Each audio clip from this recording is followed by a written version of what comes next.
আজি সময় ଅଛି। ବହୁତ ଭଲ କଥା ଶୁଣନ୍ତୁ, ଆଜି ସମୟ ଅଛି।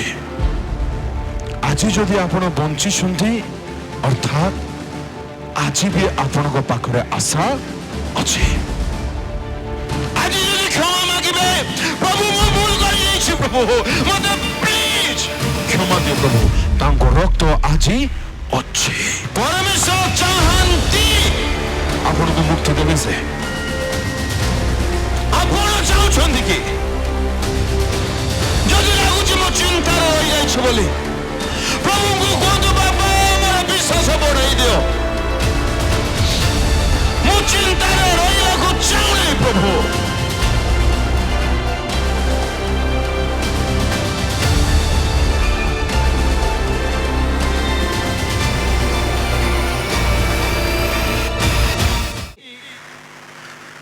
ସେ ପ୍ରଭୁ ଯୀଶୁଙ୍କ ସମ୍ବନ୍ଧରେ ଭାବବାଣୀ କରି କହୁଛନ୍ତି, ଯାହାକୁ ଲୁକ ବୈଦ୍ୟ ଆପଣ ସୁସମାଚାରରେ ପୁଣି ଥର ଉଲ୍ଲେଖ କରିବାର ଆମ୍ଭେମାନେ ଦେଖିବାକୁ ପାଉଛେ।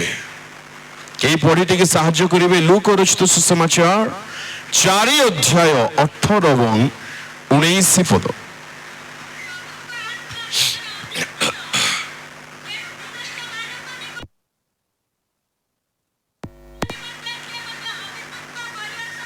ପ୍ରଭୁଙ୍କ ଆତ୍ମା ମୋ ଠାରେ ଅଧିଷ୍ଠିତ, କେଉଁଥିପାଇଁ?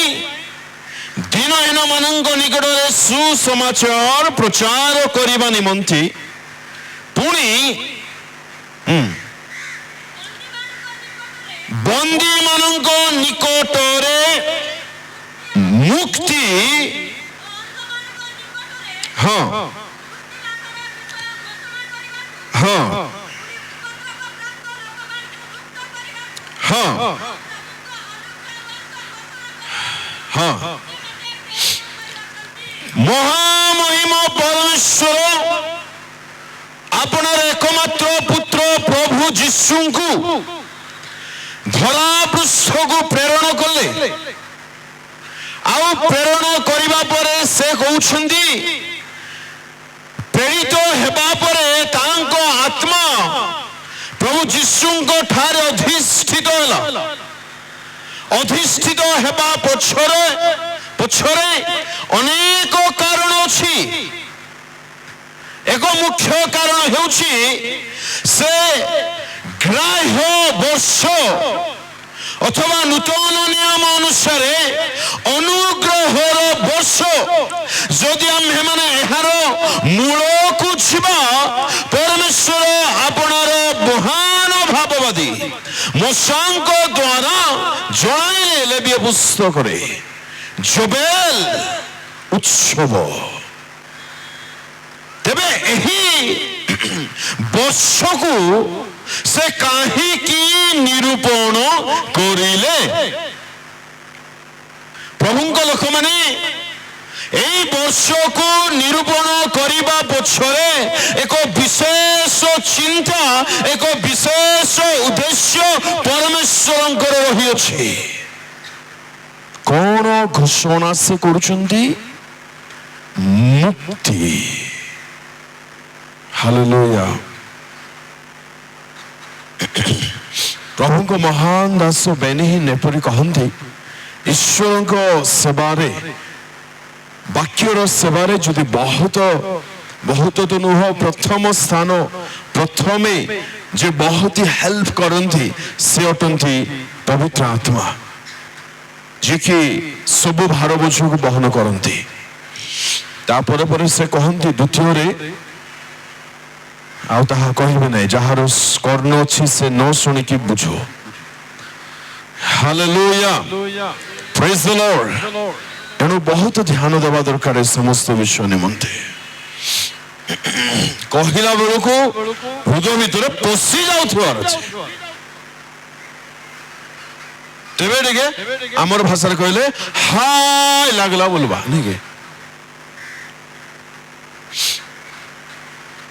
ଏହି ବର୍ଷକୁ ନିରୂପଣ କରିବାର ଉଦ୍ଦେଶ୍ୟ ତାଙ୍କ ଲୋକମାନେ ଯେ ବନ୍ଧନରେ ଅଛନ୍ତି ସେଇ ବନ୍ଧନରୁ ଯେପରି ସେମାନେ ଉଦ୍ଧାର ପାଇବେ, ମୁକ୍ତି ପାଇବେ। ପ୍ରଭୁଙ୍କ ଲୋକମାନେ ଅନେକ ମା, ଭାବୁଛି ବୋଧେ ସବୁ ମା ମାନେ ସେଇ ପଦକୁ ପଢିଲେ ବୋଧେ, 2 Corinthia 5:17। କଣ ଅଛି ସେଇଠି? ଟିକେ ଜୋରସେ କୁହନ୍ତୁ, ଜଲ୍ଦି କୁହନ୍ତୁ।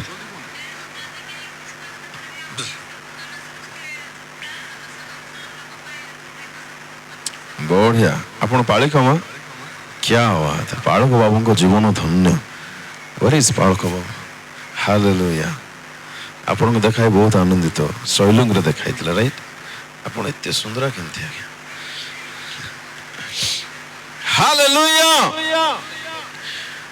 ପ୍ରଭୁଙ୍କ ଲୋକମାନେ ପୁରାତନ ବିଷୟ ଯଦି ଲୋପ ପାଇବ ନାହିଁ, ଆମେ ମାନେ ନୂତନ ବର୍ଷରେ କ୍ୟାଲେଣ୍ଡର ହିସାବରେ ହୁଏତ ପ୍ରବେଶ କରିଦେଇଥିବା, କିନ୍ତୁ ପ୍ରକୃତରେ ନୂତନ ହୋଇନଥିବା।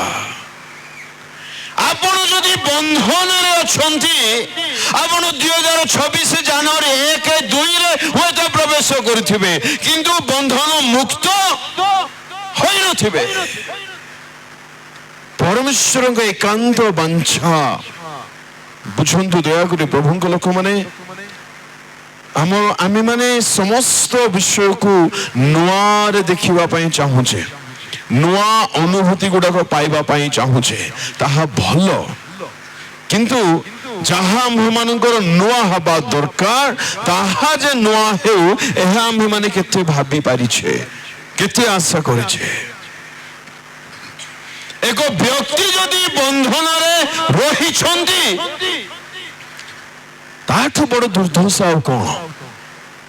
କେତେ ବର୍ଷ ଆସିଲାଣି, କେତେ ବର୍ଷ ହିଁ ଚାଲିଗଲାଣି, କିନ୍ତୁ ଅନେକଙ୍କ ଜୀବନ ଆଜି ମଧ୍ୟ ବିଭିନ୍ନ ପ୍ରକାର ବନ୍ଦିତ୍ୱ ଅବସ୍ଥାରେ ରହିଯାଇଛି। ଈଶ୍ୱରଙ୍କ ଲୋକମାନେ, ପ୍ରଭୁ ଯୀଶୁ ସ୍ପଷ୍ଟ କହୁଛନ୍ତି, ତାହା ଆମେ 61:1 ମଧ୍ୟ ଦେଖିବାକୁ ପାଉ। ସେଇ କଥା 18 ଲୁକ 4:18 ଲେଖା ଅଛି। 61 ଟିକେ ପଢିବେ ତ। କଣ ଏ ଗ୍ରାହ୍ୟ ବର୍ଷରେ ସେ କଣ ପାଇଁ ଏହାକୁ ଘୋଷଣା କରିଛନ୍ତି? ହଁ ହଁ ହଁ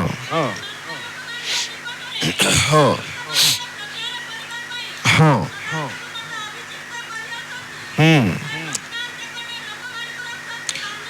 ଯେଉଁମାନଙ୍କର ଅନ୍ତଃକରଣ ଭଗ୍ନ ଅବସ୍ଥାରେ ଅଛି, ସେମାନଙ୍କର କ୍ଷତକୁ ବାନ୍ଧିବା ନିମନ୍ତେ, ପୁଣି ଯେଉଁମାନେ ବନ୍ଦିତ୍ୱ ଅବସ୍ଥାରେ ଅଛନ୍ତି, ସେମାନଙ୍କୁ ସେ ମୁକ୍ତି ପ୍ରଦାନ କରିବେ। ଆଉ ହଁ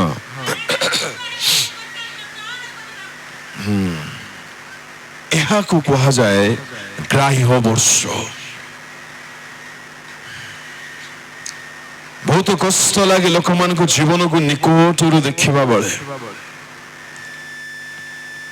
ଆମର ଯୁବତୀ ଝିଅ ମାନେ ଖାଲି ଷ୍ଟାଇଲ ମାରବାକୁ ଆକା, ବାଇବଲ ପଢିଲେ ସରିଯିବ ପରି ଲାଗୁଛି ମତେ। ମା ଠିଆ ହେଲେ, ଆଚ୍ଛା ଯୁବତୀ ବୋହୂ ମାନେ ନାହାନ୍ତି ବାକ୍ୟ କହିବା ପାଇଁ, କାହିଁ ଠିଆ ହେଇନାହାନ୍ତି? ଭଲ ବିଷୟ ନୁହେଁ ଏଗୁଡାକ? କେତେ ସୁନ୍ଦର ଆଦର୍ଶ। ସେ ରହିଯିବେ ପରା ବୋଲି ଭାବିଲା ବେଳକୁ ସେ କହି ଚାଲିଛନ୍ତି। ତାଙ୍କୁ ଦେଖନ୍ତୁ, ବାଇବେଲ ମଧ୍ୟ ପଢୁଛନ୍ତି, ଟିକେ ଜେଲସି ହଉନାହିଁ। ମୁଁ ଟିକେ ପଢିଦେବି ପରା, ନୂଆ ବର୍ଷ ଆସିଲା, ମୁଁ ଟିକେ ଚେଞ୍ଜ ହେଇଯିବି ପରା, ମୁଁ ଟିକେ ଠିଆ ହେଇଦେବି ପରା, ମୁଁ ଟିକେ ପଢିଦେବି, ମୋ ଦ୍ୱାରା ଟିକେ ପ୍ରଭୁଙ୍କ ନାମ ଗୌରବାନ୍ୱିତ ହଉ। ଈଶ୍ୱରଙ୍କ ଲୋକମାନେ ଭିନ୍ନ ଭିନ୍ନ ଅବସ୍ଥାରେ, ଭିନ୍ନ ଭିନ୍ନ ପ୍ରକାର ବନ୍ଧନରେ ଆମେମାନେ ବାନ୍ଧି ରହିଯାଇଛୁ, କିନ୍ତୁ ବାହ୍ୟିକ ଭାବରେ ସବୁ ଠିକ ଠାକ ପରି ଦେଖାଯାଉଛି। ମୁଁ କହୁଥିଲି, ଅନେକଙ୍କ ଜୀବନକୁ ଯଦି ଆମେମାନେ ନିକଟରୁ ଦେଖିବା, they are not happy inside। ସେମାନେ ଭିତରେ ଜମା ଗୋଟେ ଖୁଲାମ, ଗୋଟେ କଣ କହିବା, ସ୍ୱାଧୀନତା ମୁକ୍ତିର ଜୀବନ ବିତାଉ ନାହାନ୍ତି, ବହୁତ ଦୁଃଖରେ ଥାନ୍ତି। आम गजपति अंचल कथा मु कहूँ किछि किछि ग्राम को प्रभु जीवार मत सुजोग देइछन्ति सेठा को गले लोक माने घर को डाकंती प्रभु दास तो आसिछन्ति बोली घर को डाकंती एते दुख रे थांती प्रार्थना करबा समय आंठ हो जानती मु प्रेज द लॉर्ड बोले प्रार्थना आरंभ करी थाए कि न थाए समान को चक्षुरु अश्रु अनर्गल बहिबा को लागे माने दे आर नॉट फ्री समान मुक्ति अवस्था रे नहंती वर्ष पर वर्ष किंतु पार होई कि जाई छे आमे माने निज विषय रे टिके देखिबा प्रभु को लोक माने देखंतु एटी केवल माँ माने भौणी माने कहीं अच्छे जुवा भाई माने कहते कोठी लेखा है जुवा भाई माने दांडरे थिबे बोले बाहर थिबे बोले and in fact this is youth युवक समिति रो सभा इज इट आगे तो where are the young people आमे कोई पारिबा कि समान बंधन मुक्त आज अछंती बोली केते विडंबनार विषय अटे विडंबनार विषय अटे खेद क्रंदनर विषय अटे आमे ए जा बंधनर बंधा होई कि अछु तांको प्रथम आगमन रे से आगमन करी कहंदी से मुक्ति मुक्ति कौन ठीक जोर से कौन तो मुक्ति व्हाट इज मुक्ति मुक्ति माने चैन द्वारा बंधा है स्थिति नुहे मुक्ति माने खुल्लम खुला स्वाधीन फ्री बांधिक रखी शैतान आ शरीर शारीरिक अभ्यास बहुत कष्ट लगुच समय हेले से निकट को जी कि समय हेब ना बोधे लगुच तबे दयाकर बुझंतु ईश्वर लोक मैंने आपण मैंने धन्य अटंती आज ताहांक चरण आसी पारिछंती आज जदि ईश्वर वाक्य निज निमंते ग्रहण करेंगे मु ग्यारंटी दे कहि पारिबि ईश्वर आड़ू आपण आज मुक्ति होके जाई पारिबे जेतु ताहांक वाक्य केबे वृथा हुए नाही जदि आमे माने निज निमंते ताहा ग्रहण करिबा आमेन हालेलुया আজি शतकड़ा 80 रु 90% लोक माने एक विशेष बंधन रे बंधा होइथिबा स्थिति रे देखा जाउछन्ती जानन्ती कोन ताहा बहुत सिंपल विषय बहुत सिंपल अटे किंतु प्राय समस्ते से बंधन रे बंधाई के अछन्ती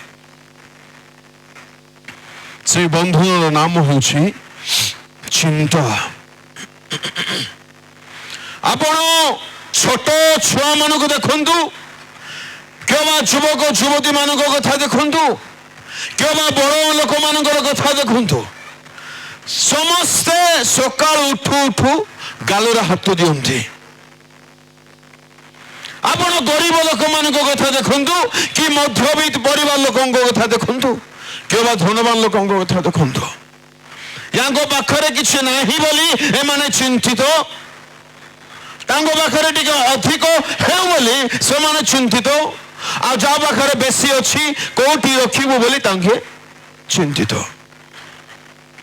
माने माने प्रत्येक सबु वर्गर लोक माने चिंता रूप बंधन द्वारा बंधा होई कि अछंती नूतन वर्ष किंतु पालन करुछंती सुनंतु दया कर बुझंतु आपण माने जे चिंता रूप बंधन रे बंधा होई चिंता करी करी करी करी कांदी कांदी कांदी दिन राति आपनकर अतिबाहित हो एथि पई प्रभु यीशु ख्रीष्ट एहा घोषणा करिनांती मु आसीची जो माने मुक्ति पाइनांती से माने मुक्ति न पाई रहि जानतु एहा से घोषणा करिबा पई आसी नाहंती प्रभु यीशु को आमे जानिलु कि प्रभु को लोक माने ଅନ୍ତର କାନ୍ଦି ଉଠେ ଲୋକମାନଙ୍କ ସ୍ଥିତିକୁ ଦେଖିଲା ବେଳକୁ। କେତେବେଳେ ଦେଖ ମା ମାନଙ୍କ ମୁହଁରେ ହସ ହୃଦୟରୁ ଗୋଟେ ବାହାରି ପାରୁନାହିଁ। ୟା ପଛରେ ଅନେକ କାରଣ ଅଛି, ସେମାନେ ଦାୟୀ ତାହା କହୁନାହିଁ ମୁଁ। ହୃଦୟରେ ବେଦନା, ଯନ୍ତ୍ରଣା, ଦୁଃଖ, ସନ୍ତାପ ସ୍ଥିତିରେ ଥାନ୍ତି, ଖୁସି ନାହିଁ। ଏହାକୁ ମୁକ୍ତି ଅବସ୍ଥା, ମୁକ୍ତର ଅବସ୍ଥା ବୋଲି କୁହାଯାଇ ପାରିବ କି? ପ୍ରଭୁଙ୍କ ଲୋକମାନେ ବାଇବଲ କାହିଁକି ଆମ ମାନଙ୍କୁ ଦତ୍ତ ହୋଇଛି? କେବଳ ପଢିବା ପାଇଁ ନୁହେଁ, କେବଳ ଜାଣିବା ପାଇଁ ନୁହେଁ। ଆପଣ ଯଦି ପ୍ରକୃତରେ ଖ୍ରୀଷ୍ଟଙ୍କର ଅଟନ୍ତି, ତେବେ ବାଇବଲ ଆପଣ ମାନେ ପଢିବେ, ବାଇବଲକୁ ବୁଝିବେ, ବାଇବଲକୁ ଜାଣିବେ, ଆଉ ସେତିକିରେ ଆପଣ ସନ୍ତୁଷ୍ଟ କେବେ ହେବେ ନାହିଁ ଯେ ପର୍ଯ୍ୟନ୍ତ ଆପଣ ତାକୁ ଅନୁଭବ କରି ନାହାନ୍ତି। ଯୀଶୁଙ୍କ ନାମ କଣ? କି କର୍ତ୍ତା ସେ? କେହି ତ କୁହନ୍ତୁ। 25ରେ ଆମେ ମାନେ ପାଳନ କରିଛୁ ପରା। କି କର୍ତ୍ତା?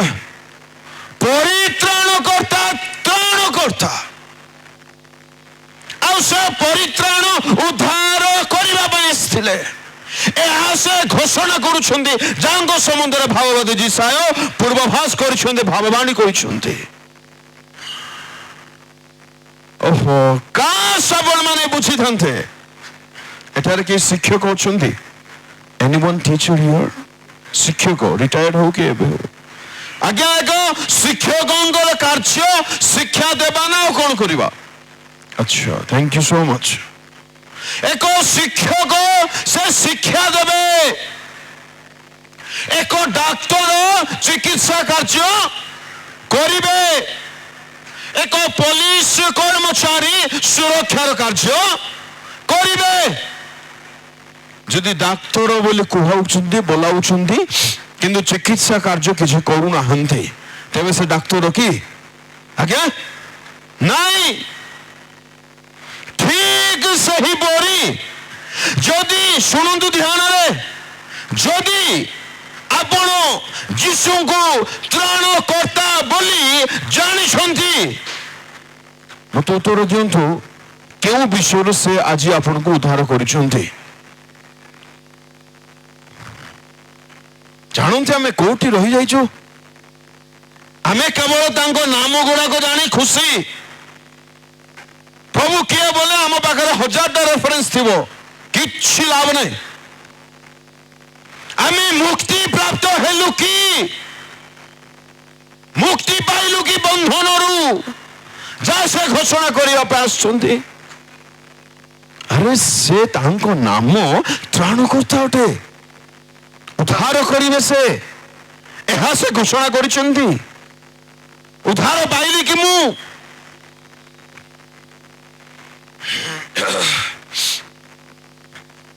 ମୁକ୍ତି ବନ୍ଧନରୁ ସେ ଘୋଷଣା କରିଛନ୍ତି। ଘୋଷଣା କରିଛନ୍ତି ମାନେ work has been already done, କାମଟେ already ହୋଇ ସାରିଛି।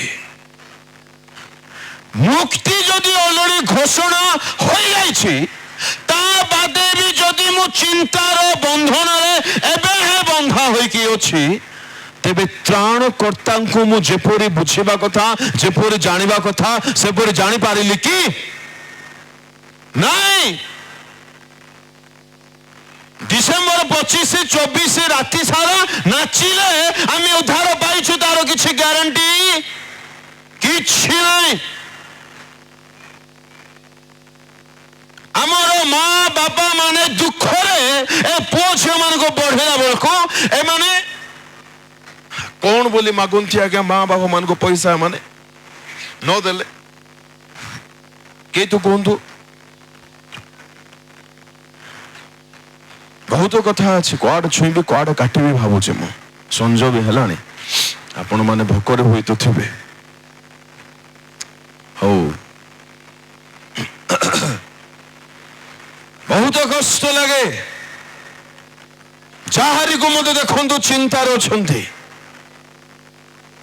ପ୍ରଭୁଙ୍କ ଲୋକମାନେ ଚିନ୍ତାର ବନ୍ଧନରୁ ମୁକ୍ତି ପାଇବା ନିମନ୍ତେ ସର୍ବପ୍ରଥମ ବିଷୟ ଆମ୍ଭେମାନେ ନିଜର ମାନସିକତାକୁ ପରିବର୍ତ୍ତନ କରିବାକୁ ପଡ଼ିବ।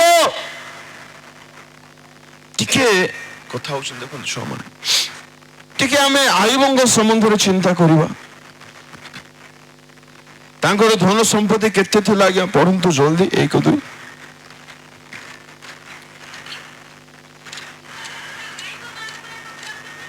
ହଁ,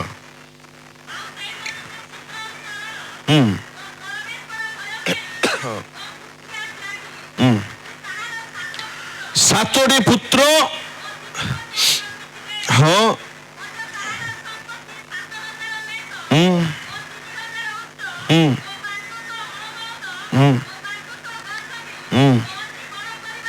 ହଁ, ପୂର୍ବ ଦେଶୀୟ ସମସ୍ତ ପୂର୍ବ ଦେଶୀୟ ମାନେ ଏକ ଦେଶର କଥା କୁହାଯାଉ ନାହିଁ। ପୂର୍ବ ଦେଶ ମାନଙ୍କ ମଧ୍ୟରେ ସେଇ ବ୍ୟକ୍ତି ମହାନ ହୋଇଥିଲେ। ଶୁଣନ୍ତୁ, କେବଳ ଗୋଟିଏ ଦେଶରେ ସେ ମହାନ, ଓଡ଼ିଆରେ ମହାନ, ଇଂରାଜୀରେ ରିଚେଷ୍ଟ ବୋଲି ଲେଖା ଅଛି। କେବଳ ମହାନ ନୁହନ୍ତି, ସବୁଠାରୁ ଧନବାନ ଥିଲେ ସେ। ଆଉ ବଡ଼ ପରିବାର, ଶହ ଶହ ତାଙ୍କର ସମ୍ପତ୍ତି ଥିଲା, ବ୍ୟାପାର ବାଣିଜ୍ୟରେ ସେ ମହାନ ଥିଲେ। 1000ଟେ ଲାଇ 7000। ବାପରେ ବାପ, ଆମର 7ଟା ମଧ୍ୟ ନାହିଁ କା। ଇନ୍ ଡିଟେଲ୍ସ ଗଲେ ବହୁତ ଭଲ ଲାଗନ୍ତା, ସମୟ ସାପେକ୍ଷ ମତେ ହେଉନାହିଁ। ଏତିକି ଜାଣନ୍ତୁ, ଆଇବ ଅତିଶୟ ଧନବାନ ଥିଲେ, ପ୍ରଚୁର ସମ୍ପତ୍ତିର ମାଲିକ ଥିଲେ, କିନ୍ତୁ ଅଳ୍ପ କ୍ଷଣରେ ସବୁତକ ହରାଇ ଦେଲେ। ସବୁ ଜଳି ପୋଡ଼ି ପାଉଁଶ ହେଇଗଲା। କେତେ ଦିନରେ? 10-15 ଦିନରେ। ଅଳ୍ପ ସମୟରେ 1 ଘଣ୍ଟା କି 2 ଘଣ୍ଟା ହୁଏତ ହୋଇଥିବ, ମୁଁ ଯାହା ଭାବୁଛି। ଆଇବ ସେଇ ସମୟରେ ଚିନ୍ତାରେ ଭାଙ୍ଗି ପଡ଼ି ଈଶ୍ୱରଙ୍କ ସମାଲୋଚନା କରିଲେ କି? ଈଶ୍ୱରଙ୍କୁ ତ୍ୟାଗି ଦେଲେ କି? କଣ ତାଙ୍କର ରେସ୍ପନ୍ସ ରହୁଛି ଆଜ୍ଞା, ରିଆକ୍ସନ ରହୁଛି? ପଢନ୍ତୁ 20, 21, 22। ସବାସ୍, ତାଳି ଟିକେ ମାର, ଭେଣ୍ଡିଆ ପାଇଁ ତାଳି ମାର ଟିକେ, ବଢିଆ। ଏବେ ଟିକେ ପରାଣ ଆସିଲା ପରି ଲାଗୁଛି ବାବୁ ମତେ। ହଁ, ପଢନ୍ତୁ।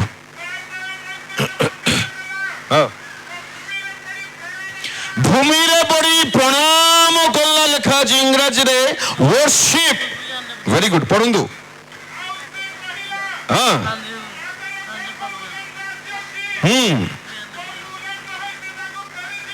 ହଁ,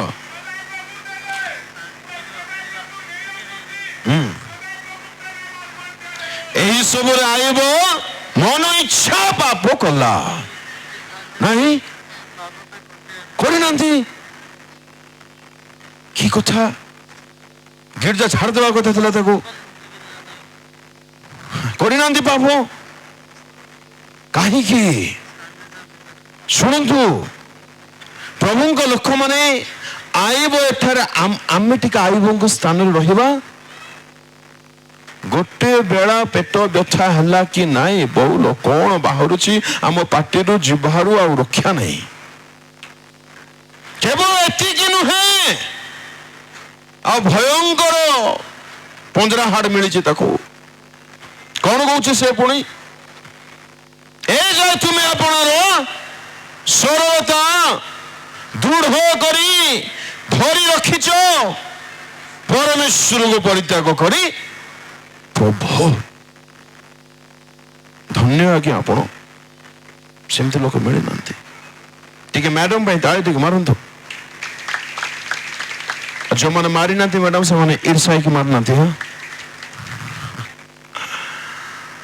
ବହୁତ କଥା ଘଟିଛି ଆୟୁବଙ୍କ ଜୀବନରେ, କିନ୍ତୁ ଚିନ୍ତାରେ ସେ ଭାଙ୍ଗି ପଡ଼ିବାର ବିଷୟ ଆମେ ମାନେ ଏଠାରେ ଦେଖୁନାହୁଁ। Why? କାହିଁକି ସବୁ ଚାଲିଗଲା, ପୁଅ ଝିଅ ମାନେ ମଧ୍ୟ ଚାଲିଗଲେ, ସହି ହବ କି? ପୁଅ ଝିଅ ମାନଙ୍କୁ ହଷ୍ଟେଲରେ ଛାଡି ଘରେ ରହି ହଉନାହିଁ, ମରିବା କଥା ଦେଖନ୍ତୁ।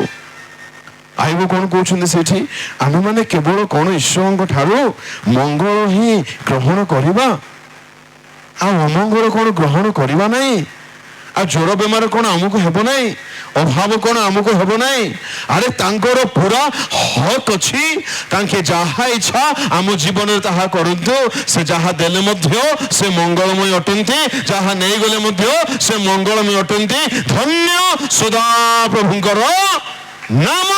ଏଟେ ଆଇବ, ମାର ନାହିଁ ତାଳି ମୁସ୍କା ଯାକ, ମାର ନାହିଁ ଥାଉ, ଆରେ ମାର ନାହିଁ ବୋଲେ ମାରି ପକଉଛନ୍ତି। ବହୁତ କଷ୍ଟ ଲାଗୁଛି। ଆପଣ ମାନେ ନେକ୍ସଟ ଟାଇମ ଯାହାକୁ ବି ଡାକିବେ ଟିକେ ବଢିଆ ସାଉଣ୍ଡ ସିଷ୍ଟମ ଦିଅନ୍ତୁ। ହାଲେଲୁୟା, ପ୍ରେଜ୍ ଦ ଲର୍ଡ। କଥା କଣ, ଦେହ ଟିକେ ଭଲ ନାହିଁ ତ ମତେ ବହୁତ ପ୍ରେସର ହଉଛି, କଫ ଜମି ଯାଇଛି ଥଣ୍ଡା ସକାଶୁ। ଏଣୁ ମୁଁ ବେଶୀ କହୁଛି ବୋଲି ଆପଣ ମାନେ କ୍ଷମା କରୁଥାନ୍ତୁ ବୋଲି କହୁଛି। କରୁଛନ୍ତି ପରା, କ୍ଷମା କରୁଛନ୍ତି ପରା, ମାନେ ଭୁଲ କରିଛି ମୁଁ, ଯାହା ହଉ। ହାଲେଲୁୟା। ପ୍ରଭୁଙ୍କ ଲୋକମାନେ ଦୟାକରି ବୁଝନ୍ତୁ, ପ୍ଲିଜ ବୁଝି ଯାଆନ୍ତୁ। ତ୍ରାଣକର୍ତ୍ତା ଅଛନ୍ତି, ସେ ତ୍ରାଣ କରିବାକୁ ଘୋଷଣା କରିଛନ୍ତି। ଯଦି ଏ ଯାଏ ମୁଁ ବନ୍ଧନରେ ଅଛି, ତେବେ ତାହାଙ୍କ ଘୋଷଣାର ବିଷୟ ମୁଁ ଏ ଯାଏ ଅନୁଭବ କରିନାହିଁ। ଯଦି ଆଜି ନୂଆ ବର୍ଷ ପ୍ରଭୁ ମତେ ଦେଇଛନ୍ତି, ଏଇ ବର୍ଷ ମୋ ପାଇଁ ମୁକ୍ତିର ବର୍ଷ ହଉ, ଏହା ସେ ଚାହାନ୍ତି। ଆମେନ୍, ହାଲେଲୁୟା। ଆପଣ କେଉଁ ବନ୍ଧନରେ ଅଛନ୍ତି ମୁଁ ଜାଣେ ନାହିଁ, କିନ୍ତୁ ମୁଁ ଏତିକି ଜାଣିଛି, ଶତକଡ଼ା 80ରୁ 90 ଭାଗ ସୋ କଲ୍ଡ ଖ୍ରୀଷ୍ଟିଆନ ପିପଲ, ଲୋକମାନେ, ଖ୍ରୀଷ୍ଟିଆନ ଲୋକମାନେ ଚିନ୍ତାର ବନ୍ଧନରେ ବନ୍ଧା ହେଇକି ଅଛନ୍ତି। ଆଉ ପରମେଶ୍ୱର ଚାହାନ୍ତି ଆପଣମାନଙ୍କୁ ସେଠୁ ମୁକ୍ତି କରିବା ପାଇଁ। ଏଣୁ ପ୍ରଥମେ ଆମେ ମାନେ ନିଜର ମାନସିକତାକୁ ଚେଞ୍ଜ କରୁ। ଆମେ ଯଦି ଆୟୁବଙ୍କ ସ୍ଥାନରେ ଥାନ୍ତୁ, ଆମେ ରାତାରାତି ସ୍ୱର୍ଗୋଦ୍ୟାନକୁ ନୀତ ହୋଇଯାଇଥାନ୍ତୁ। ବୁଝିପାରିଲେ? ଆୟୁବ ସେପରି ନୁହନ୍ତି। ଟିକେ ଚିନ୍ତା କରୁନାହାନ୍ତି ଆୟୁବଙ୍କ ଶରୀରର ସ୍ଥିତି କଣ ଅଛି? ଆଜ୍ଞା ଟିକେ ପଢିବେ, ଟିକେ ଲେଖା ଅଛି 7:2-7। ହଁ, 8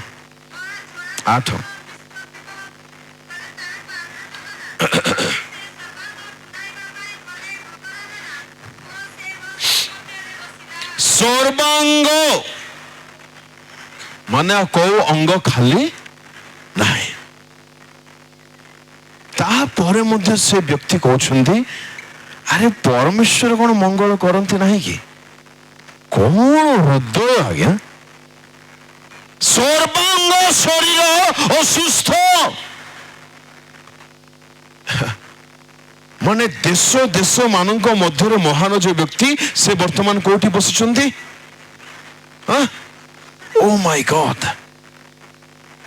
ଟିକେ ପିକ୍ଚରାଇଜ କରି ଦେଖିବା ତ। ପାଉଁଶରେ ଆମେ ବସିବା ଜୀବନରେ ଭୁଲରେ, କୋଉଠି ମାନେ କି ଦୟନୀୟ ସ୍ଥିତି, ତଥାପି ପରମେଶ୍ୱରଙ୍କୁ ଛାଡ଼ିଲେ ନାହିଁ। ପ୍ରଭୁଙ୍କ ଲୋକମାନେ ଆମ୍ଭେମାନେ କାହିଁକି ଏତେ ବ୍ୟସ୍ତ ବିବ୍ରତ ଚିନ୍ତାରେ ବନ୍ଧା ହୋଇକି ଅଛୁ? ତାହାର ଅର୍ଥ ଆମ୍ଭମାନଙ୍କ ପାଇଁ ଏହି ଶରୀର ଇମ୍ପୋର୍ଟାଣ୍ଟ ହୋଇଯାଇଛି, ଏହି ଜୀବନ ଇମ୍ପୋର୍ଟାଣ୍ଟ ହେଇଯାଇଛି। ଏହି ପାର୍ଥିବ ବିଷୟ ନହେଲେ ଆମକୁ ହେବ ନାହିଁ, ଏହି ମାନସିକତା ଭିତରେ ରହିଯାଇଛି। ଯଦି ତାହାକୁ ଆମେମାନେ ଆଜି ସମୟ ଥାଉ ଥାଉ ଚେଞ୍ଜ କରିବା ନାହିଁ, ଆମେମାନେ କେବେ ମଧ୍ୟ ଚିନ୍ତା ରୂପୀ ବନ୍ଧନରୁ ଉଦ୍ଧାର ପାଇପାରିବା ନାହିଁ। ପାଉଲଙ୍କ ପାଇଁ ଏହି ଶରୀର ଇମ୍ପୋର୍ଟାଣ୍ଟ ନୁହେଁ, ପାଉଲଙ୍କ ପାଇଁ ଏ କାଗଜ ନୋଟ ଧନ ଇମ୍ପୋର୍ଟାଣ୍ଟ ନୁହେଁ। ପାଉଲ କହିଦିଅନ୍ତୁ ତାହା ଫିଲିପିଓ 3:7-8 ପଢନ୍ତୁ।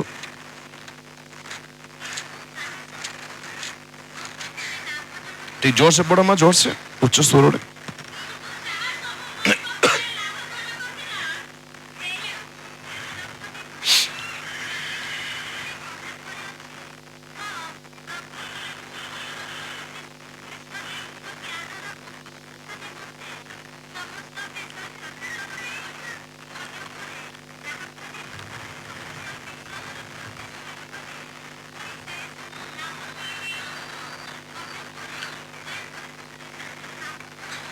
ସେ କହୁଛନ୍ତି ଖ୍ରୀଷ୍ଟଙ୍କ ତୁଳନାରେ ବାକି ସମସ୍ତ ବିଷୟ କଣ ଗୋଟେ ଆବର୍ଜନା। ବସି ଯାଅ ମ୍ୟାଡାମ।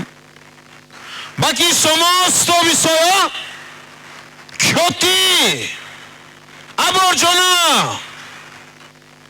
କଣ ଷ୍ଟାଣ୍ଡାର୍ଡ ଦେଖନ୍ତୁ। ପୁରାତନ ନିୟମରେ ବ୍ୟକ୍ତି ଆଇବ ସେ ଆକୁ ବୁଝିଥିଲେ ଏହି ଟଙ୍କା, ଏହି ଧନ, ଏହି ସମ୍ପତ୍ତି, ଏହି ପଶୁପକ୍ଷୀ, ଏହି ଦାସ ଦାସୀ, ଏହି ସମସ୍ତ ପ୍ରକାର ପ୍ରାଚୁର୍ଯ୍ୟତାର ଆଶୀର୍ବାଦ, ପାର୍ଥିବ ବିଷୟର ଆଶୀର୍ବାଦ କେବେ ମଧ୍ୟ ବଡ଼ ବିଷୟ ନୁହେଁ ବା ଗୁରୁତ୍ୱର ବିଷୟ ନୁହେଁ ବା ପ୍ରଧାନ ବିଷୟ ନୁହେଁ। ଏହା ଆଇବ ବୁଝିଥିଲେ, ତାହାକୁ ପାଉଲ ମଧ୍ୟ ବୁଝିଥିଲେ ଯେ ଦୁନିଆର ସମସ୍ତ ବିଷୟ ଆବର୍ଜନା ଅଟେ କମ୍ପେୟାର ଟୁ ଖ୍ରାଇଷ୍ଟ। ଖ୍ରୀଷ୍ଟଙ୍କ ତୁଳନାରେ ସବୁ ବିଷୟ ଆବର୍ଜନା ଅଟେ। ଯଦି ମୁଁ ଜାଣିଥାନ୍ତି ଏହି ଶରୀର ବଡ଼ ବିଷୟ ନୁହେଁ, ତେବେ ଏହି ଶରୀର ଜନିତ କୌଣସି ସମସ୍ୟା ପାଇଁ ମୁଁ ଚିନ୍ତିତ ହେଇନଥାନ୍ତି। ଲୁକ 16:15 ପଢନ୍ତୁ। ପ୍ରଭୁ ଯୀଶୁ ନିଜେ କହିଲେ,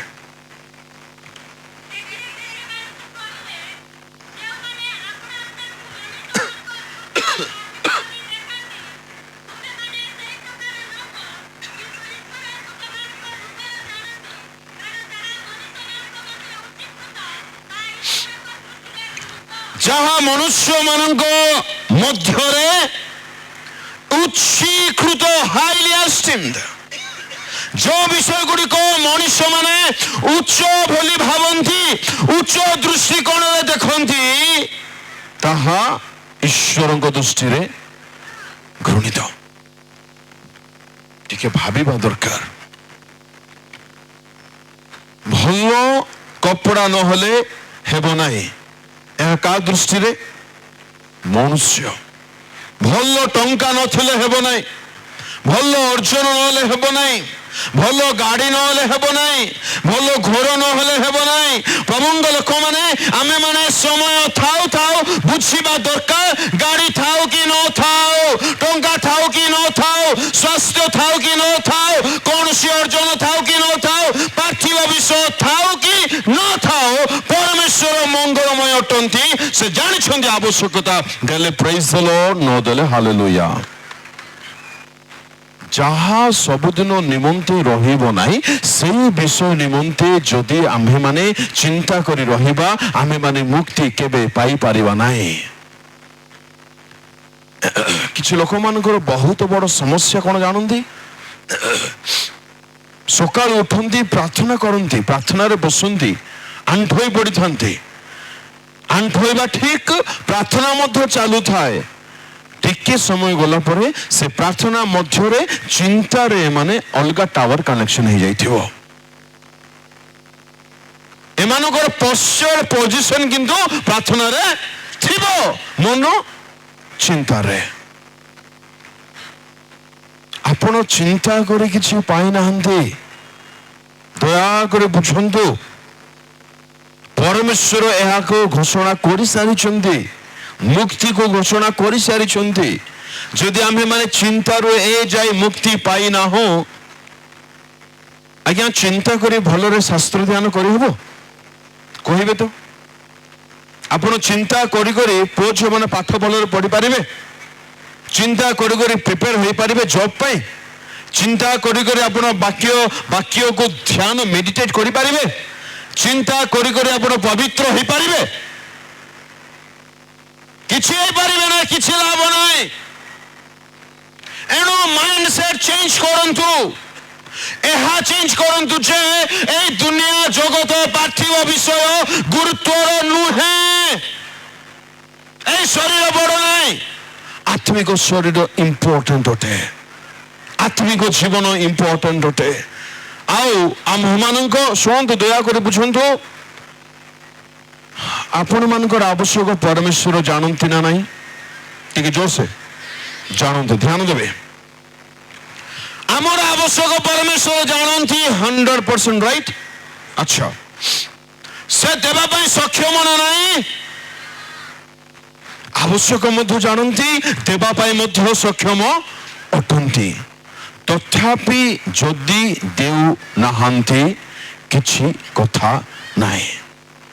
এই ଶରୀର ପାଇଁ ଆବଶ୍ୟକ ସବୁବେଳେ ଯେ ମିଳିବ ଏହାର କୌଣସି ପ୍ରମାଣ ବାଇବଲ ଦିଏ ନାହିଁ। ଏହା ଜାଣି ଯାଆନ୍ତୁ। ପାଉଲ ପରି ଲୋକର ଦେହ ଭଲ ନାହିଁ, ତିନି ଥର ପ୍ରାର୍ଥନା କରିଛି।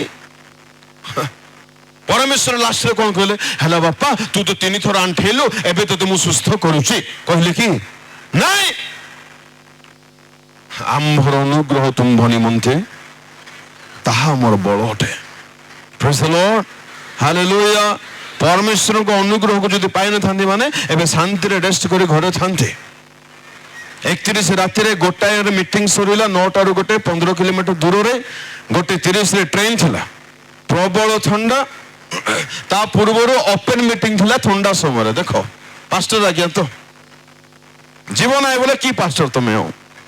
ଥଣ୍ଡା ସମୟରେ ଓପେନ୍ ମିଟିଂ ମେସେଜ ମିଳିଲା 8:30। ବାବୁ 8:30 9ଟା କେତେବେଳେ ମିଳିଲା ମେସେଜ? 9ଟା। କିଛି ସମୟାନ ନାହିଁ କି ସମୟ ନାହିଁ, ସୁଜି ନାହିଁ, କିଛି ନାହିଁ ଉପରେ। ଆଉ ବଡ଼ ଇଣ୍ଟରେଷ୍ଟିଂ କଥା, ଏ ଲୋକମାନେ ଉଠୁ ମଧ୍ୟ ନାହାନ୍ତି। ମଜା ଆସିଥିବ ନାଇଁ? ତାଙ୍କ ଅନୁଗ୍ରହ ଯଥେଷ୍ଟ ଅଟେ। ହାଲେଲୁୟା। ସେ ମିଟିଂ ସରିଲା, ପୁଣି 31ରେ ମିଟିଂ, ପୁଣି ରାତି ଜର୍ଣ୍ଣି। ମଜା ଲାଗିଲା। ସକାଳୁ ଉଠିଲି, ମାନେ ଟ୍ରେନରେ ହିଁ ଉଠିଲି। ପ୍ରେଜ୍ ଦ ଲର୍ଡ। ପହଞ୍ଚିଲି 1ଟା କି କଣ, ମିଟିଂ ସେଠି ଥିଲା 3ଟା, ମିଟିଂ ସରିଲା 6ଟା। ସେଇଠୁ 70 କିଲୋମିଟର ଆସିଲେ ଆପଣ ଟ୍ରେନ୍ ପାଇବେ। ଟ୍ରେନରେ ବସିଲି, ଏ ଟ୍ରେନର ରାଇଟ୍ ଟାଇମ୍ 2ଟା, ପହଞ୍ଚିଲା 4ଟା। ଆସିଲି, କଣ ଶୋଇଲି ନ ଶୋଇଲି, ଉଠିଲି ଧଡ଼ପଡ଼ ହେଇକି, ପୁଣି ଆସୁ ଆସୁ ବିଳମ୍ବ ହେଇଛି, ଏଥିପାଇଁ କ୍ଷମା ମାଗୁଛି। ତାଙ୍କ ଅନୁଗ୍ରହ ଆମର ବଳ। ସୁସ୍ଥତା ପାଇଁ ପାଗଳ ହେବା ବଦଳରେ ଭଲ ହବ ଯେ ସୁସ୍ଥ କରନ୍ତି ତାଙ୍କ ପାଇଁ ପାଗଳ ହୁଅନ୍ତୁ। ମତେ କୁହ, ପ୍ରଭୁ ଜାଣିନାହାନ୍ତି କି ଷ୍ଟିଫେନ୍ ଲିମାକୁ ଥଣ୍ଡା ହେଇଛି ବୋଲି? ଜାଣିଛନ୍ତି ନା ନାଇଁ? କରିପାରିବେ ନା ନାଇଁ? କରିନାହାନ୍ତି। ପ୍ରେଜ୍ ଦ ଲର୍ଡ, ହାଲେଲୁୟା। ସୁସ୍ଥତା ପାଇଁ ବେଶୀ ଚିନ୍ତା କର ନାହିଁ। ନାଇଁ, ଚିନ୍ତା ଯଦି କରିବାର ଅଛି ଆତ୍ମିକ ଶରୀର ସୁସ୍ଥ ଅଛି ନା ନାହିଁ ସେଥିପାଇଁ ଚିନ୍ତା କରନ୍ତୁ। ଆଉ ବହୁତ ଆରାମଦାୟକ ସାନ୍ତ୍ୱନାଦାୟକ କଥା, ସେ ଆତ୍ମିକ ଶରୀରର ସୁସ୍ଥତା ନିମନ୍ତେ ସବୁ ପ୍ରକାରର ବ୍ୟବସ୍ଥା ଆମମାନଙ୍କୁ ଅଲରେଡି ଦେଇସାରିଛନ୍ତି। ତେଣୁ ଶରୀର ସମ୍ବନ୍ଧୀୟ କୌଣସି ବିଷୟ ନିମନ୍ତେ ଚିନ୍ତା କର ନାହିଁ। ପରମେଶ୍ୱର ମୁକ୍ତି ଚାହିଁଛନ୍ତି, ଘୋଷଣା କରିଦେଇଛନ୍ତି। ଆଜିଠାରୁ ବନ୍ଦ କରନ୍ତୁ। ସମସ୍ତ ଚିନ୍ତାର ଭାର ସ୍ୱାମୀକୁ ଦେଇଦିଅ, ସେ ଘାଣ୍ଟି ଉଠାଉ। ଲେଖା ହେଇଛି? ହେଇନାହିଁ? ହେଇଛି। ମାଥିଉ 40:440 ପଢ। ହେଇଛି? କଣ ହେଇଛି ମ୍ୟାଡାମ? ସେଟା ସମସ୍ତ ଚିନ୍ତାର ଭାର ଆଦମ ଭାଇନାକୁ ଦେଇଦିଅ। ଆଦମ ଭାଇନା ଉପରେ ପ୍ରଭୁଙ୍କ ଲୋକମାନେ ମୁକ୍ତି ଆଜି ଦରକାର। ମୁକ୍ତି ଦରକାର ଆମ୍ଭମାନଙ୍କୁ। এই শরীর জনিত, স্বাস্থ্য জনিত, অর্থ জনিত, পারিবারিক বিষয়ক সবু বিষয় পাই সে চিন্তা করিবে। তা আমার কর্তব্য নুহে না। যাহা করো বলি কহিলে আমি তাহা ন করি, যাহা করো নাহি বলি কহিলে আমি তাহা করিবারে ব্যস্ত। ଆଉ କେତେ ସିମ୍ପଲି, କେତେ ସାଧାରଣ ଭାବରେ ପିତର ଲେଖିଥିଲେ ଆମେ ବୁଝିଥାନ୍ତୁ। କଣ ଲେଖିଲେ ପିତର 5ର?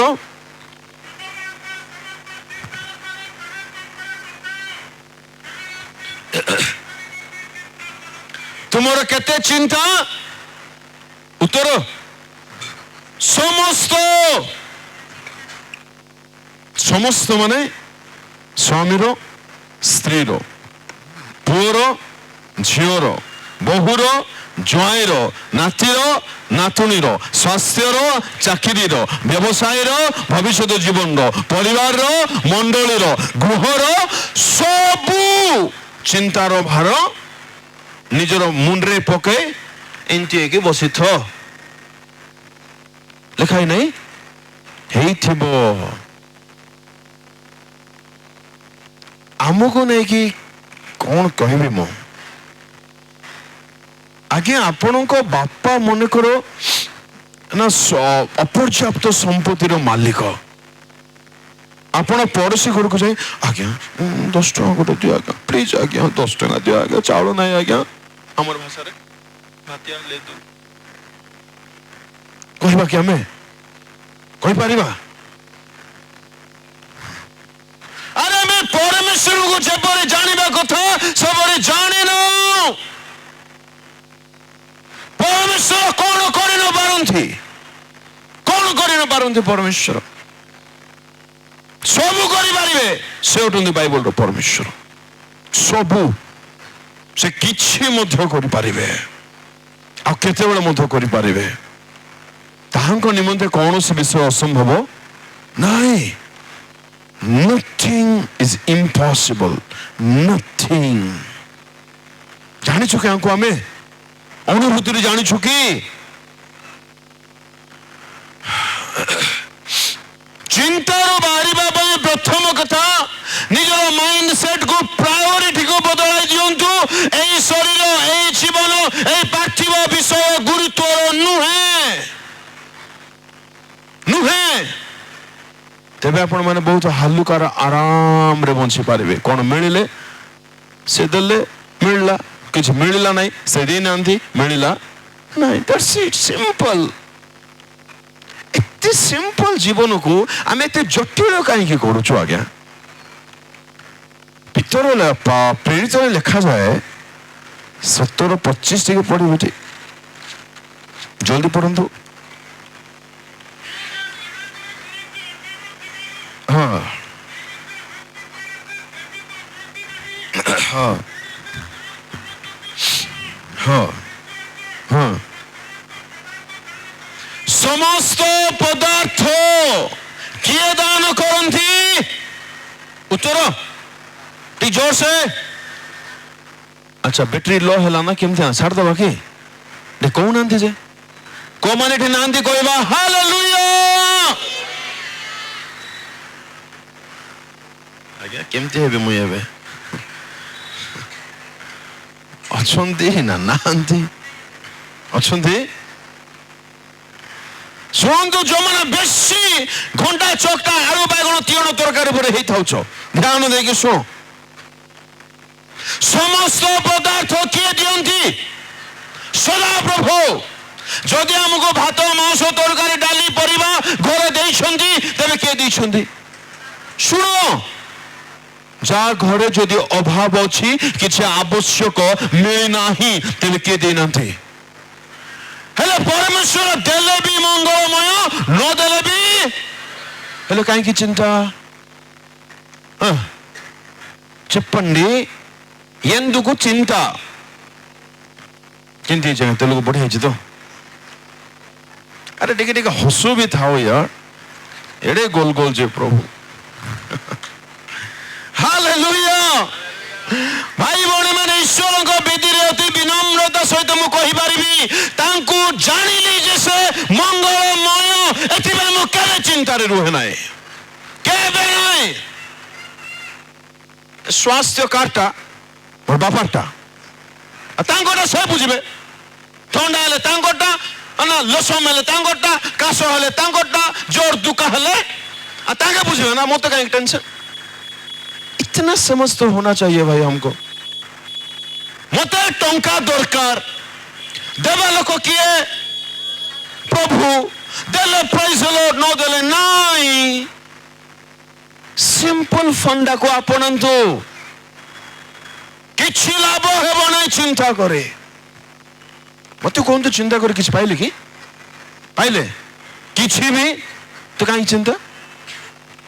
छाड़ंतु, मुक्ति घोषणा करिछंती। केते दुख लागुथबो आज्ञा तांको? অলরেଡି ସେ ମୁକ୍ତି ଦେଇ ଦେଇଛନ୍ତି, ଘୋଷଣା ହେଇଯାଇଛି, ଆମେ ଏ ଯାଏ ବନ୍ଧନରେ ଅଛୁ। ପ୍ରଥମ କଥା, ପ୍ରାୟୋରିଟିକୁ ଚେଞ୍ଜ କରନ୍ତୁ। ଦୁନିଆରେ କ'ଣ ମିଳୁ କି ନ ମିଳୁ କିଛି କଥା ନାହିଁ, ଆମ ପାଇଁ ସ୍ୱର୍ଗ ଅଛି ଆଜ୍ଞା। ତାଠୁ ବଡ଼ ଆନନ୍ଦ କ'ଣ? ସ୍ୱର୍ଗ ଆଜି ଆମ ପାଇଁ ଅଛି। ତାଙ୍କ ରକ୍ତ ଦେଇଛନ୍ତି, ତାଙ୍କ ବାକ୍ୟ ଦେଇଛନ୍ତି, ତାଙ୍କ ମଣ୍ଡଳୀ ଦେଇଛନ୍ତି, ଦୂତମାନଙ୍କୁ ଦେଇଛନ୍ତି। ଆଉ କ'ଣ ଦରକାର ଆମକୁ? ଚିନ୍ତା ଚିନ୍ତା ଚିନ୍ତା ଚିନ୍ତା ସବୁ ଛାଡ଼ନ୍ତୁ। ଦୁନିଆର ଜଗତର କୌଣସି ବିଷୟ ନିମନ୍ତେ ଚିନ୍ତା କରିବେ ନାହିଁ, କେବେ କରିବେ ନାହିଁ।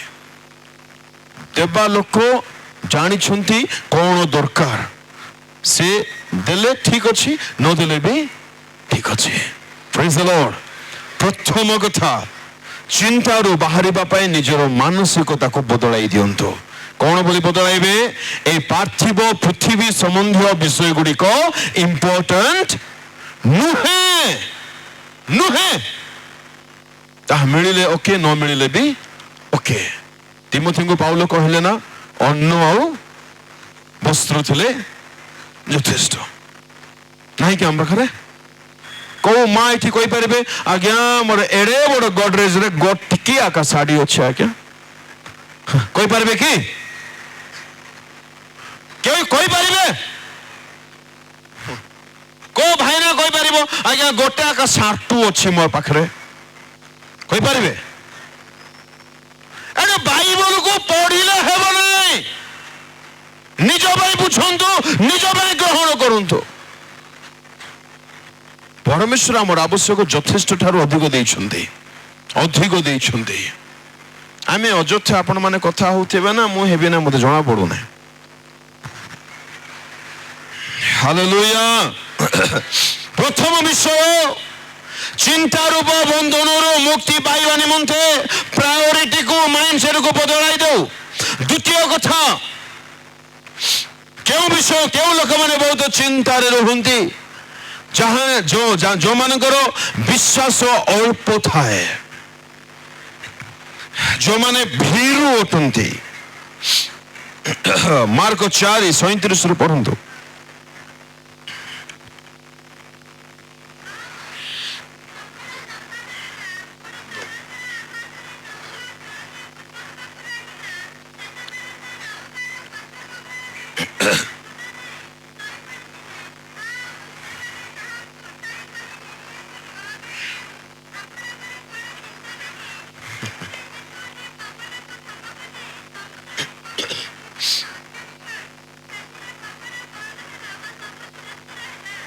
ପୁଣି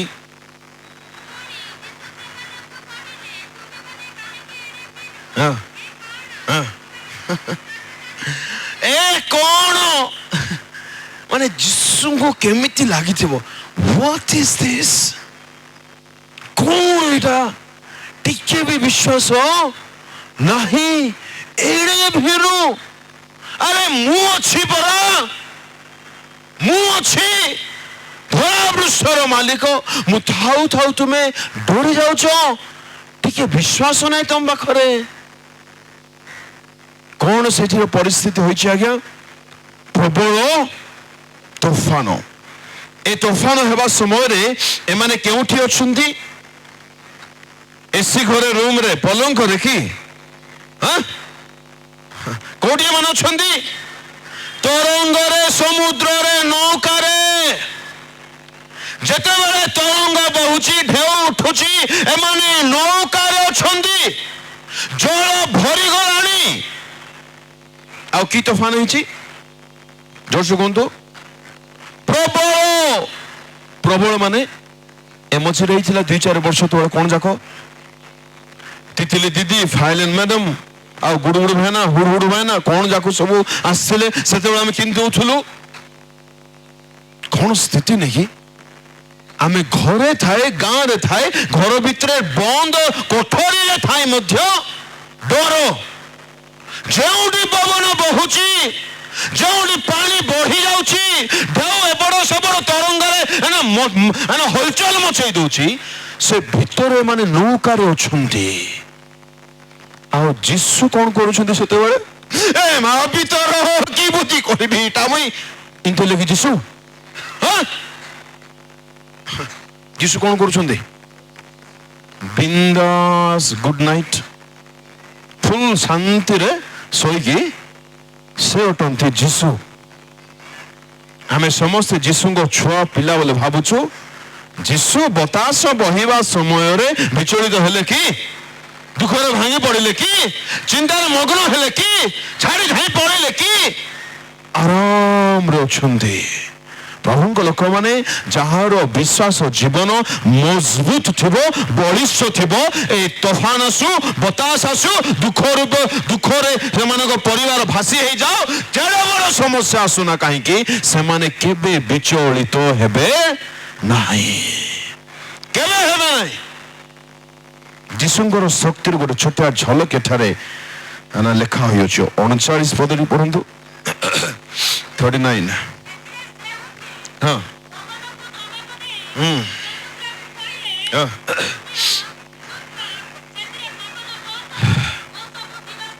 ସବୁ କଣ ହେଲା ଆଜ୍ଞା?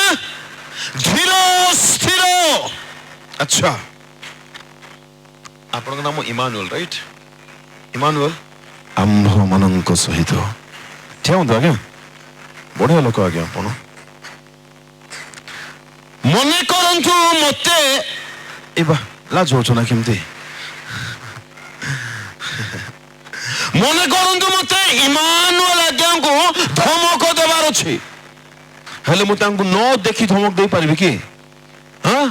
ଯୀଶୁଙ୍କୁ ଜାଣନ୍ତୁ, ଆମର ଯୀଶୁ ପବନକୁ ମଧ୍ୟ ଦେଖିବା ଯୀଶୁ ଅଟନ୍ତି।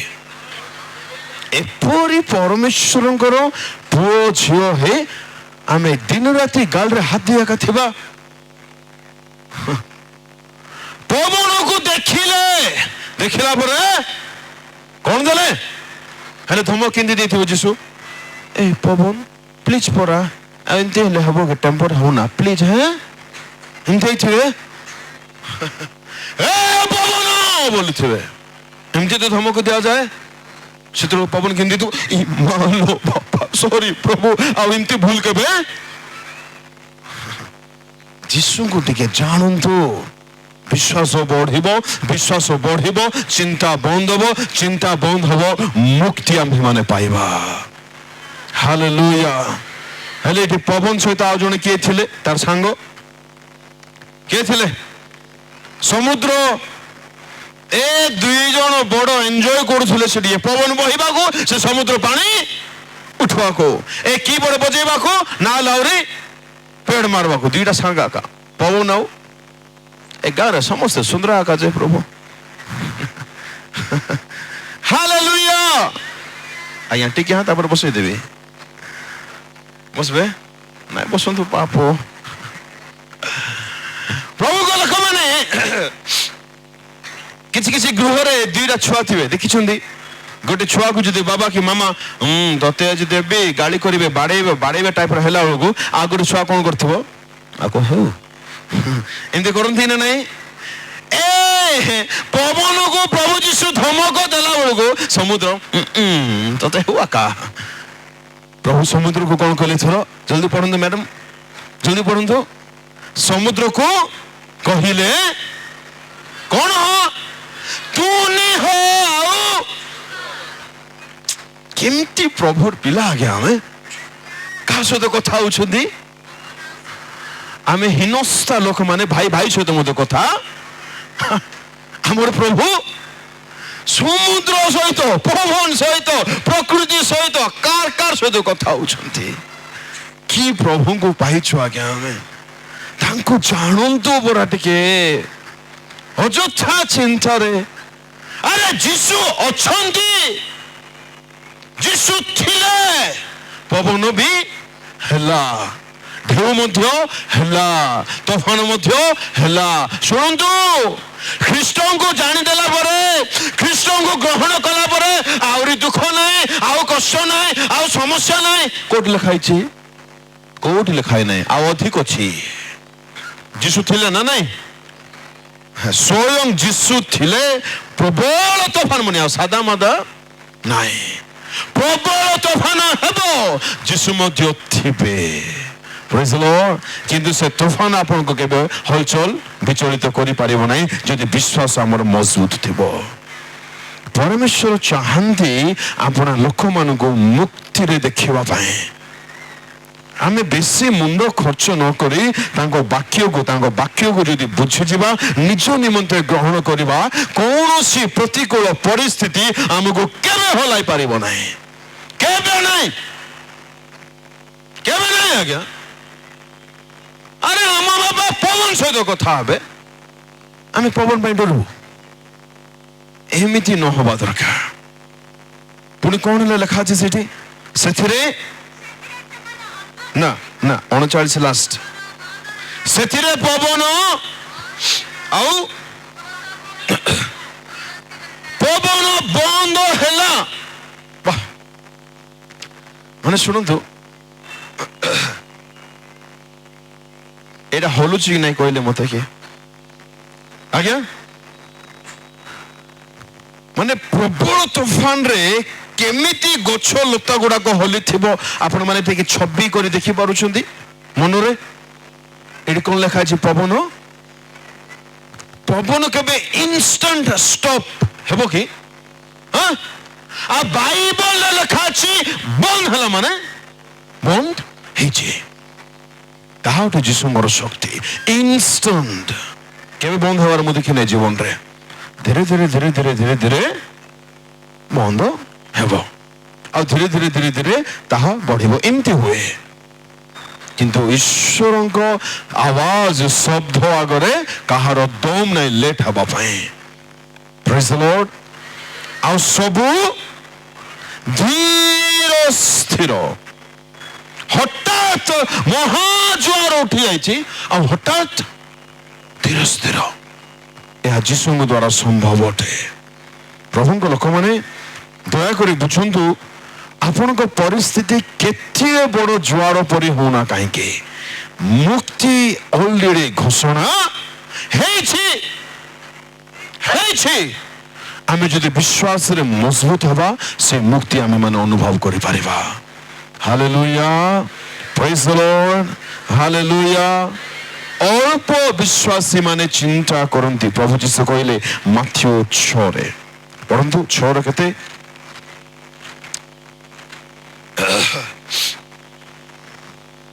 30-31।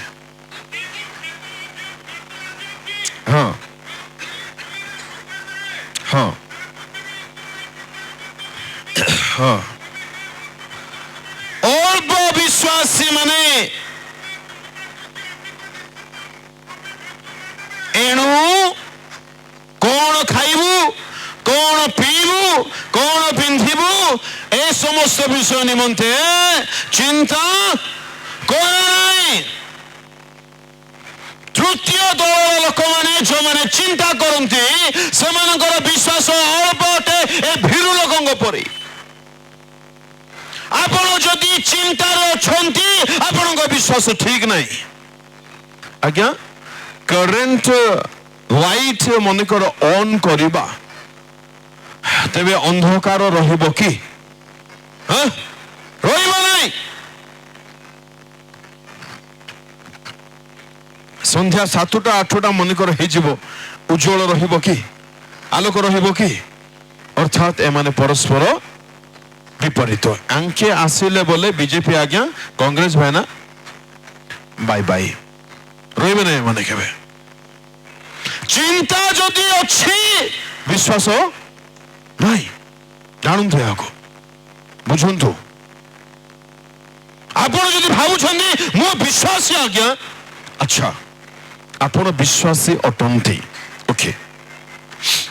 ଟିକେ ପଢିବା ଯାକୋବ 1:2-3।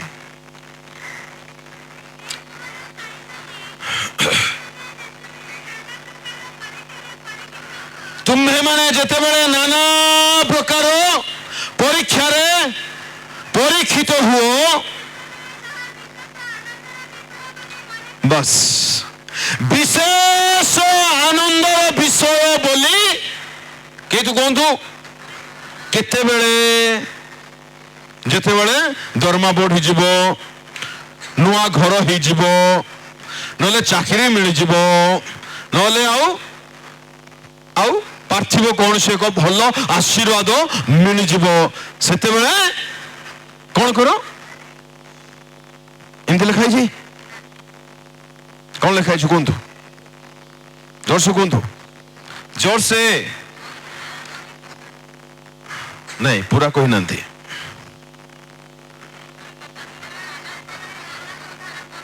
ବସ୍, ଯେତେବେଳେ ନାନା ପ୍ରକାର, ଗୋଟିଏ ଦୁଇଟା ନାହିଁ, ବିଭିନ୍ନ ପ୍ରକାର ପରୀକ୍ଷା ଯେତେବେଳେ ଆମ ମାନଙ୍କ ଜୀବନ ସାମ୍ନାକୁ ଆସେ, ସେତେବେଳେ ଯଦି ମୋ ଠାରେ ବିଶ୍ୱାସ ଅଛି, ମୁଁ ପରୀକ୍ଷାକୁ ଦେଖି କଣ କରିବି? ହସିବି, ଆନନ୍ଦ କରିବି, ପୁଣି ବିଶେଷ ଆନନ୍ଦ। ହେଲେ ଯେତେବେଳେ ଆମ ଜୀବନରେ ଦୁଃଖ, କଷ୍ଟ, ସମସ୍ୟା ଗୁଡାକ ଆସୁଛି, ଆମେ ମାନେ ବିଶେଷ ଆନନ୍ଦ କରିପାରୁଛୁ ତ? ପଚାରନ୍ତୁ ନିଜକୁ, ପ୍ରଭୁଙ୍କ ଲୋକମାନେ। ପରୀକ୍ଷାରୁ ଉଦ୍ଧାର କରିବା ପାଇଁ ସେ ଆଜି ମଧ୍ୟ ସକ୍ଷମ ଅଟନ୍ତି ନା ନାହିଁ? ଯଦି ସେ ସକ୍ଷମ ଅଟନ୍ତି, ତଥାପି ମୁଁ କାହିଁକି ଏତେ ଦୁଃଖରେ ଥାଉଛି? ବିଶ୍ୱାସ ନାହିଁ ମୋର ବିଶ୍ୱାସ। ଅଳ୍ପ ବିଶ୍ୱାସୀ ମାନେ ଚିନ୍ତାରେ ଭାଙ୍ଗି ପଡନ୍ତି। ଅବ୍ରାହମଙ୍କ ସମୁଦ୍ରରେ ଲେଖାଗଲା 4 ରୋମିଓ 20:21 ପଢନ୍ତୁ, ଶୀଘ୍ର ପଢନ୍ତୁ। ଈଶ୍ୱରଙ୍କ ପ୍ରତିଜ୍ଞାକୁ ଅନାଇ ଅବିଶ୍ୱାସ ହେତୁ କଣ କଲେ ନାହିଁ? ସନ୍ଦେହ, ପୁଣି ହଁ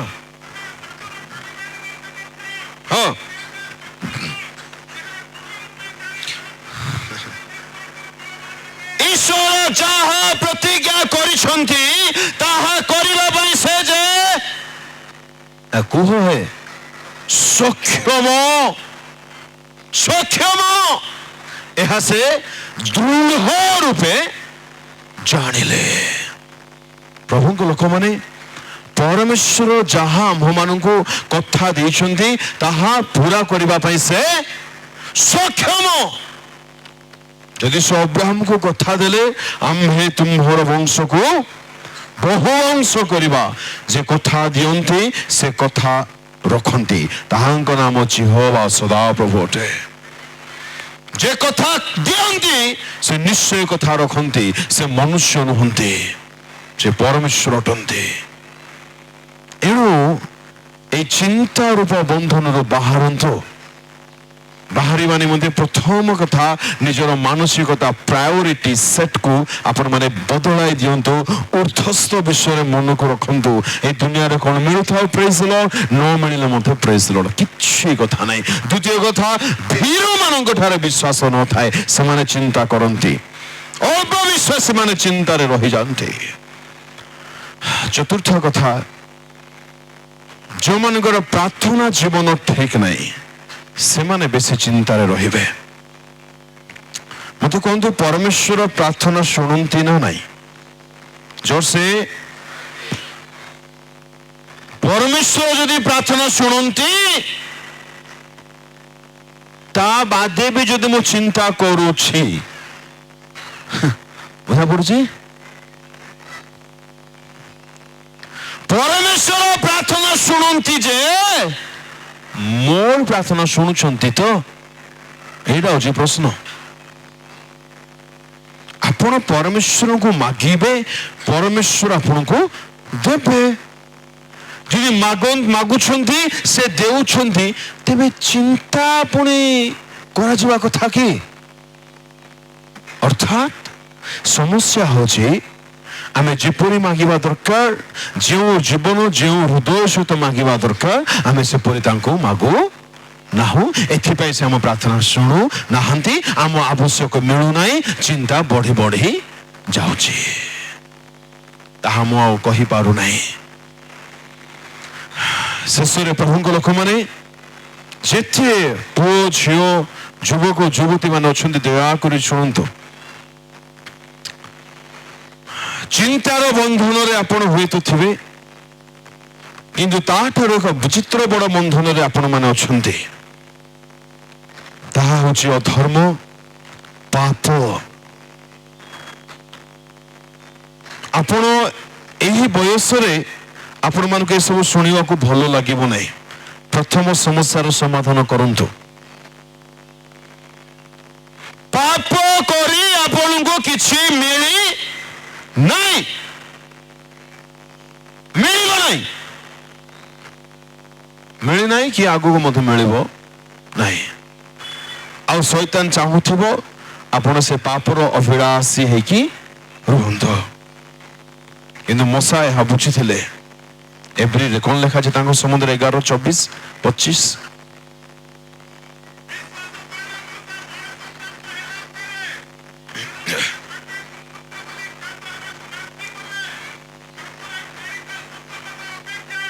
ପାପର କ୍ଷଣିକ ସୁଖ ଅପେକ୍ଷା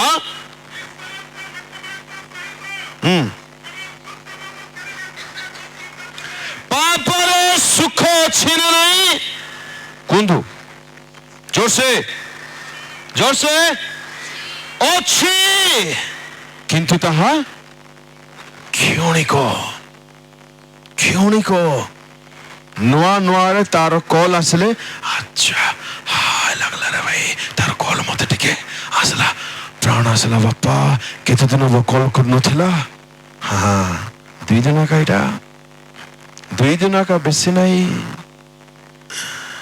ଭୟଙ୍କର ବନ୍ଧନ ଆଜ୍ଞା, ଏଇଟା ପାପର ବନ୍ଧନ। ମୋ ପାଖରେ ସମୟ ନାହିଁ ପଦପର୍ବ ଦେଖି ବୁଝେଇବା ପାଇଁ। ଏମିତି ବନ୍ଧନ ଯେ ଆପଣଙ୍କ ଜୀବନ ଖରାପ ହବ, ଆପଣଙ୍କ ଚରିତ୍ର ଖରାପ ହବ, ଆପଣ ବଦନାମ ହେବେ, ଆପଣଙ୍କ ପାଇଁ ପରିବାର ବଦନାମ ହବ, ମଣ୍ଡଳୀ ବଦନାମ ହବ, ଆଉ ଦରକାର ପଡ଼ିଲେ ଆପଣଙ୍କୁ ଗ୍ରାମ ଛାଡ଼ି ମଧ୍ୟ ଯିବାକୁ ପଡ଼ିବ। କ୍ଷଣିକ ସୁଖ, ଅନନ୍ତକାଳୀନ ଦୁଃଖ। ହବା ପାପରେ ପଡ଼ିବାର ମୁଖ୍ୟ କାରଣ କଣ କୁହନ୍ତୁ? ୱାଓ, କଣ ହେଇଛି ହେ? ସରିଲା, ବୁଝା ପଡୁଛି? ଭେଣ୍ଡିଆ ଆଉ ଧାଙ୍ଗଡି ମାନେ, ପିଲା କଣ ପିନ୍ଧିଛି ମୁଁ ଆଜି? ସାବଧାନ। ଯାହାଙ୍କ ଦ୍ୱାରା ଆମ ମାନଙ୍କ ଜୀବନରେ ମୁକ୍ତି ମିଳେ, ଶାନ୍ତି ମିଳେ, ଆନନ୍ଦ ମିଳେ, ବିଶ୍ରାମ ମିଳେ, ସ୍ୱର୍ଗ ରାଜ୍ୟ ମିଳେ, ତାଙ୍କୁ ଦେଖି ଆମେ କେତେ ଆଜି ୱାଓ ଫିଲ୍ କରୁଛୁ। ଦାଉଦ କାହାକୁ ଚାହୁଁଥିଲେ ଆଜ୍ଞା? 63 ଲେଖା ଅଛି, ତୁମ୍ଭ ପ୍ରତି ମୁଁ ଚାହିଁ ରହିଛି। ଆଉ ଆମେ ଆମେ କାହା ପ୍ରତି ଚାହିଁ ରହିଛୁ? ଆଜି ଆମେ କହିପାରିବା କି ଯୁବା ଯୁବତୀ ମାନେ ପାପ ରୂପ, ଧର୍ମ ରୂପ, ଅଭିଳାଷ ରୂପ ବନ୍ଧନରେ ମୁଁ ନାହିଁ?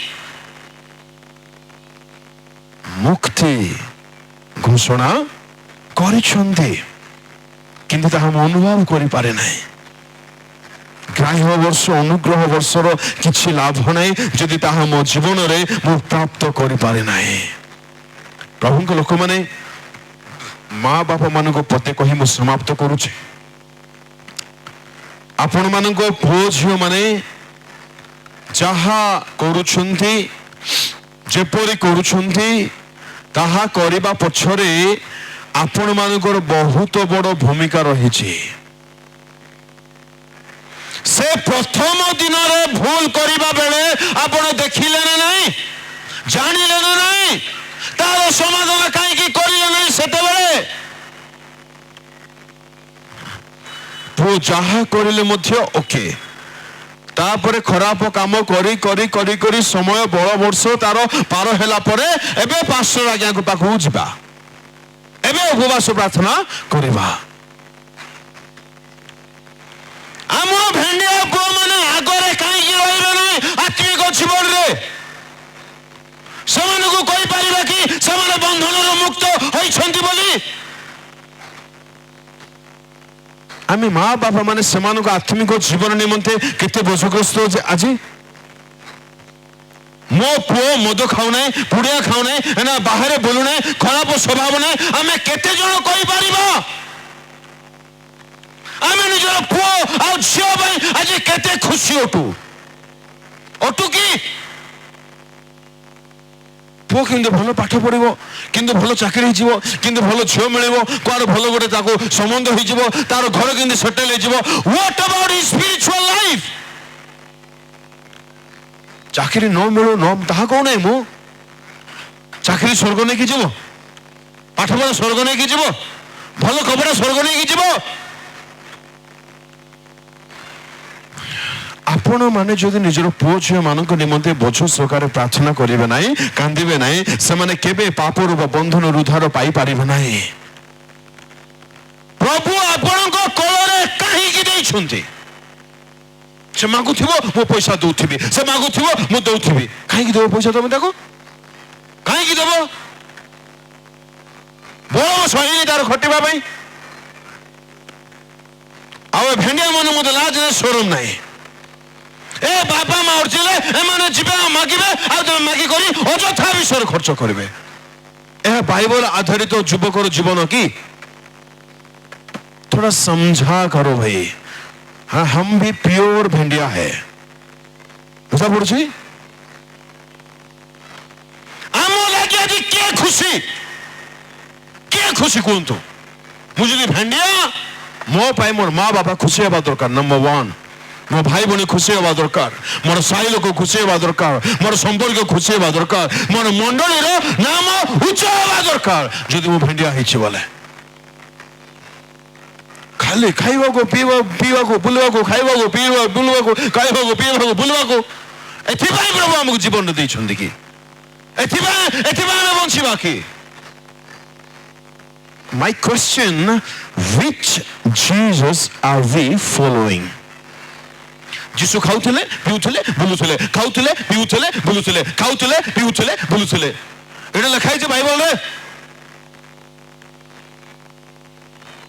एबे देखो जितके भेंडिया अछंती गोटे 10 जन मते बाइबल नहीं आछंती कि नाही कि?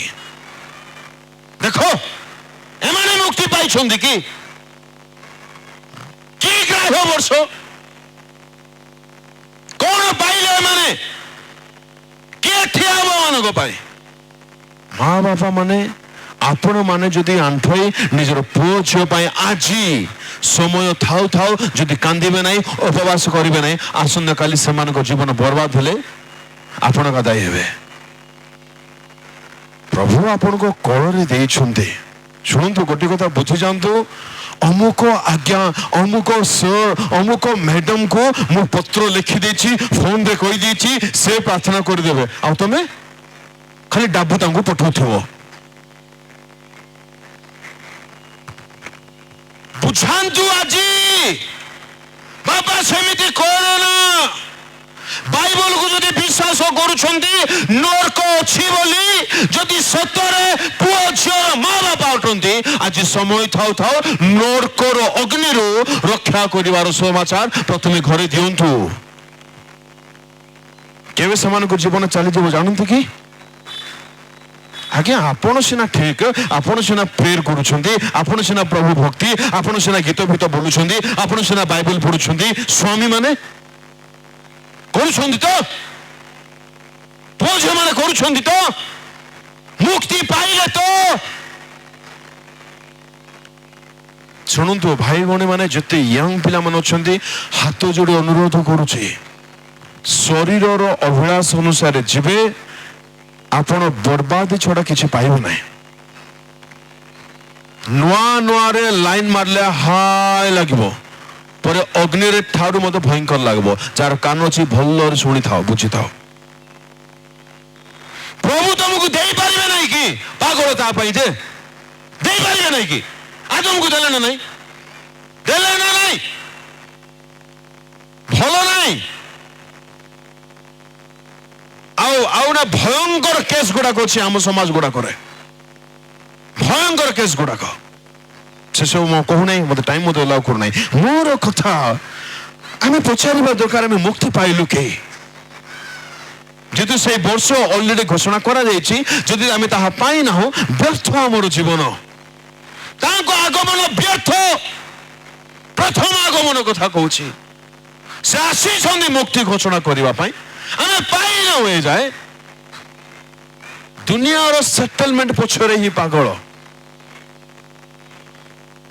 ଦୟାକରି ବୁଝିଯାଆନ୍ତୁ, ମୁକ୍ତି ଦରକାର ଆପଣଙ୍କୁ। ଚିନ୍ତାର ମୁକ୍ତି ଦରକାର, ବନ୍ଧନର ମୁକ୍ତି ଦରକାର, ପାପର ମୁକ୍ତି ଦରକାର। ନା ସମସ୍ତ ପ୍ରକାର ସମସ୍ୟା ଯାହା ଆପଣମାନେ ଗତି କରୁଛନ୍ତି ସେ ସବୁର ମୁକ୍ତି ପାଆନ୍ତୁ।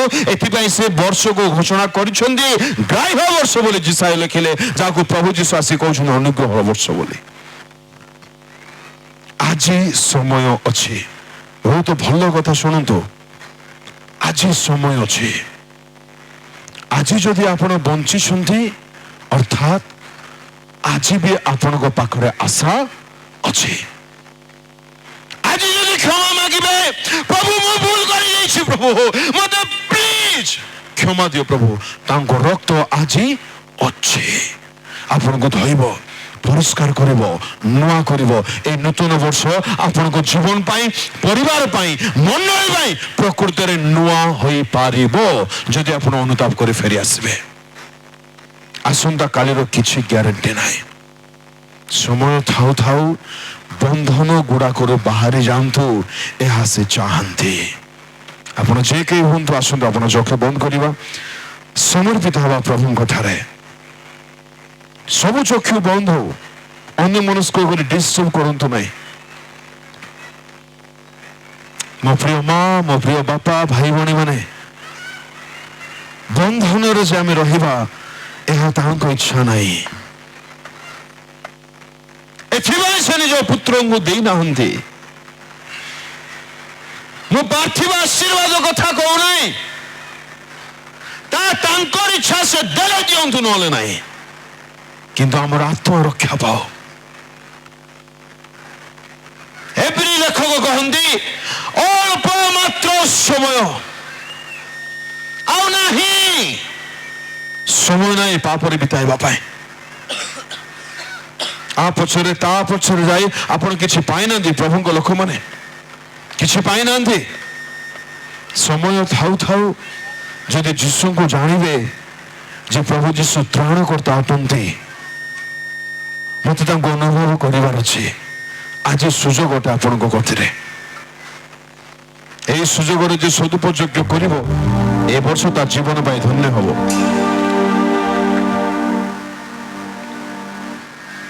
ମୁଁ ଅଳ୍ପ ସମୟ ଆପଣ ମାନଙ୍କୁ ଦଉଛି। ଯଦି ଜୀବନରେ ଆପଣ କୌଣସି ବନ୍ଧନରେ ଅଛନ୍ତି,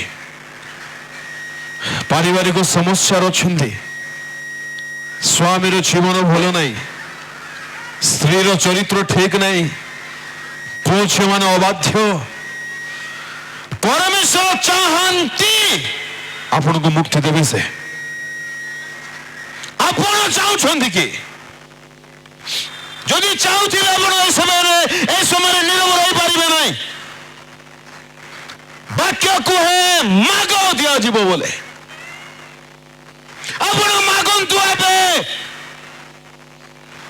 ଯଦି ଲାଗୁଛି ମୁଁ ଚିନ୍ତାରେ ରହିଯାଇଛି ବୋଲି, ପ୍ରଭୁଙ୍କୁ କୁହନ୍ତୁ ବାପା ମୋର ବିଶ୍ୱାସ ବଢାଇ ଦିଅ। ମୁଁ ଚିନ୍ତାରେ ରହିବାକୁ ଚାହୁଁନାହିଁ ପ୍ରଭୁ।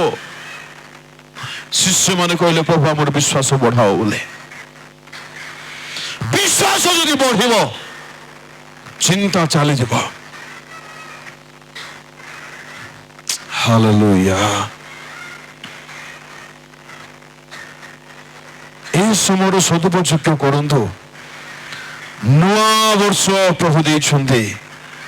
ଗତ ବର୍ଷ ପରେ ଏ ବର୍ଷ ନ ବିତିବା ଦରକାର। এই ବର୍ଷ ଆମର ପୁଅ ଝିଅ ବଦଳିବା ଦରକାର। ଆମ ପରିବାର ପ୍ରକୃତରେ ଆତ୍ମିକ ହେବା ଦରକାର। ବନ୍ଧନ ଶୂନ୍ୟ ପରିବାର, ପାପ ଶୂନ୍ୟ ପରିବାର, ଅବିନାଶ ମୁକ୍ତି ପରିବାର, ମୁକ୍ତ ପରିବାର ହେଉ। କାହିଁକି ହେବ ନାହିଁ ଆଜ୍ଞା? ହେବ। ପ୍ରଭୁ କରିବେ। যে মাগিছে সে পাইছে। শরীর পাই চিন্তা করিবা বন্ধ করন্তু। শরীর তাঙ্কর অটে, সে দেলে ওকে ন দেলে ওকে। পার্থিব বিষয় চিন্তা বন্ধ হোক। ଆମେ ସବୁଦିନ ପାଇଁ ଏଠି ରହିବା ନାହିଁ। ଆମ ପାଇଁ ସ୍ୱର୍ଗରେ ଘର ଅଛି, ଆମ ପାଇଁ ସ୍ୱର୍ଗରେ ସୁଖ ଶାନ୍ତି ଆରାମ ଅଛି। এই 2 ଦିନିଆ ଜୀବନରେ ଯେପରି ଆମେ ଏପରି ବଞ୍ଚିବା ଆମ ଦ୍ୱାରା ଅନ୍ୟମାନେ ପରିତ୍ରାଣ ପାଇବେ, ମୁକ୍ତି ପାଇବେ, ଯୀଶୁଙ୍କୁ ଜାଣିବେ। ଆମ ବଞ୍ଚିବାର ଉଦ୍ଦେଶ୍ୟ ନିଜ ସୁଖ ପାଇଁ ନ ହେଉ। ହାଲେଲୁୟା। ଯଦି ଲାଗୁଛି ବିଗତ ଦିନ ମାନଙ୍କରେ ମୋ ଜୀବନ କିଛି ଭଲରେ ମୁଁ ବିତାଇ ନାହିଁ, ଗୁପ୍ତରେ ପାପ କରି ବସିଛି, କେହି ଜାଣିନାହାନ୍ତି ବୋଲି ମୁଁ ଖରାପ କାମ କରିଦେଇଛି। ମୋ ପ୍ରିୟ ଭାଇ ଭଉଣୀ, ଆପଣ ଯେ କେହି ହୁଅନ୍ତୁ, ମୋ ହାତ ଯୋଡୁଛି ଈଶ୍ୱରଙ୍କ ପକ୍ଷରୁ, ଯଦି ଏବେ ଆପଣ କାନ୍ଦିବେ ନିଜର ଗୁପ୍ତ ପାପ ପାଇଁ, ପ୍ରଭୁ ଯୀଶୁଙ୍କ ରକ୍ତରେ ଅପର୍ଯ୍ୟାପ୍ତ ଶକ୍ତି ଅଛି ଆପଣଙ୍କ ପାପକୁ ଧୋଇବ, ପରିଷ୍କାର କରି ନୂଆ ଜୀବନ ଆପଣଙ୍କୁ ଦେବ। Don't miss this time. ଏ ସମୟକୁ ଆପଣ ମିସ୍ କରନ୍ତୁ ନାହିଁ। ହାଲେଲୁୟା। ଆପଣ କେଉଁଠାରେ କେଉଁ ପାପ କାହା ସହିତ କରିଛନ୍ତି ହୁଏତ ତାହା କେହି ଦେଖିନଥିବେ, କିନ୍ତୁ ଈଶ୍ୱରଙ୍କ ଚକ୍ଷୁ ଦେଖିଛି। ଆଜି ସେ ସୁଯୋଗ ଦେଇଛନ୍ତି, ଫେରିବେ ତ ଶାନ୍ତି ପାଇବେ, ଫେରିବେ ତ କ୍ଷମା ପାଇବେ, ଫେରିବେ ତ ଜୀବନ ପାଇବେ, ଫେରିବେ ତ ମଙ୍ଗଳ ପାଇବେ, ଫେରିବେ ନାହିଁ ତ ନରକ ଅଛି, ସାବଧାନ। ସେ ମୁକ୍ତି ଚାହାନ୍ତି। ଆମେ ଯଦି ଚାହୁଁଛୁ ଫେରିକି ଆସିବା।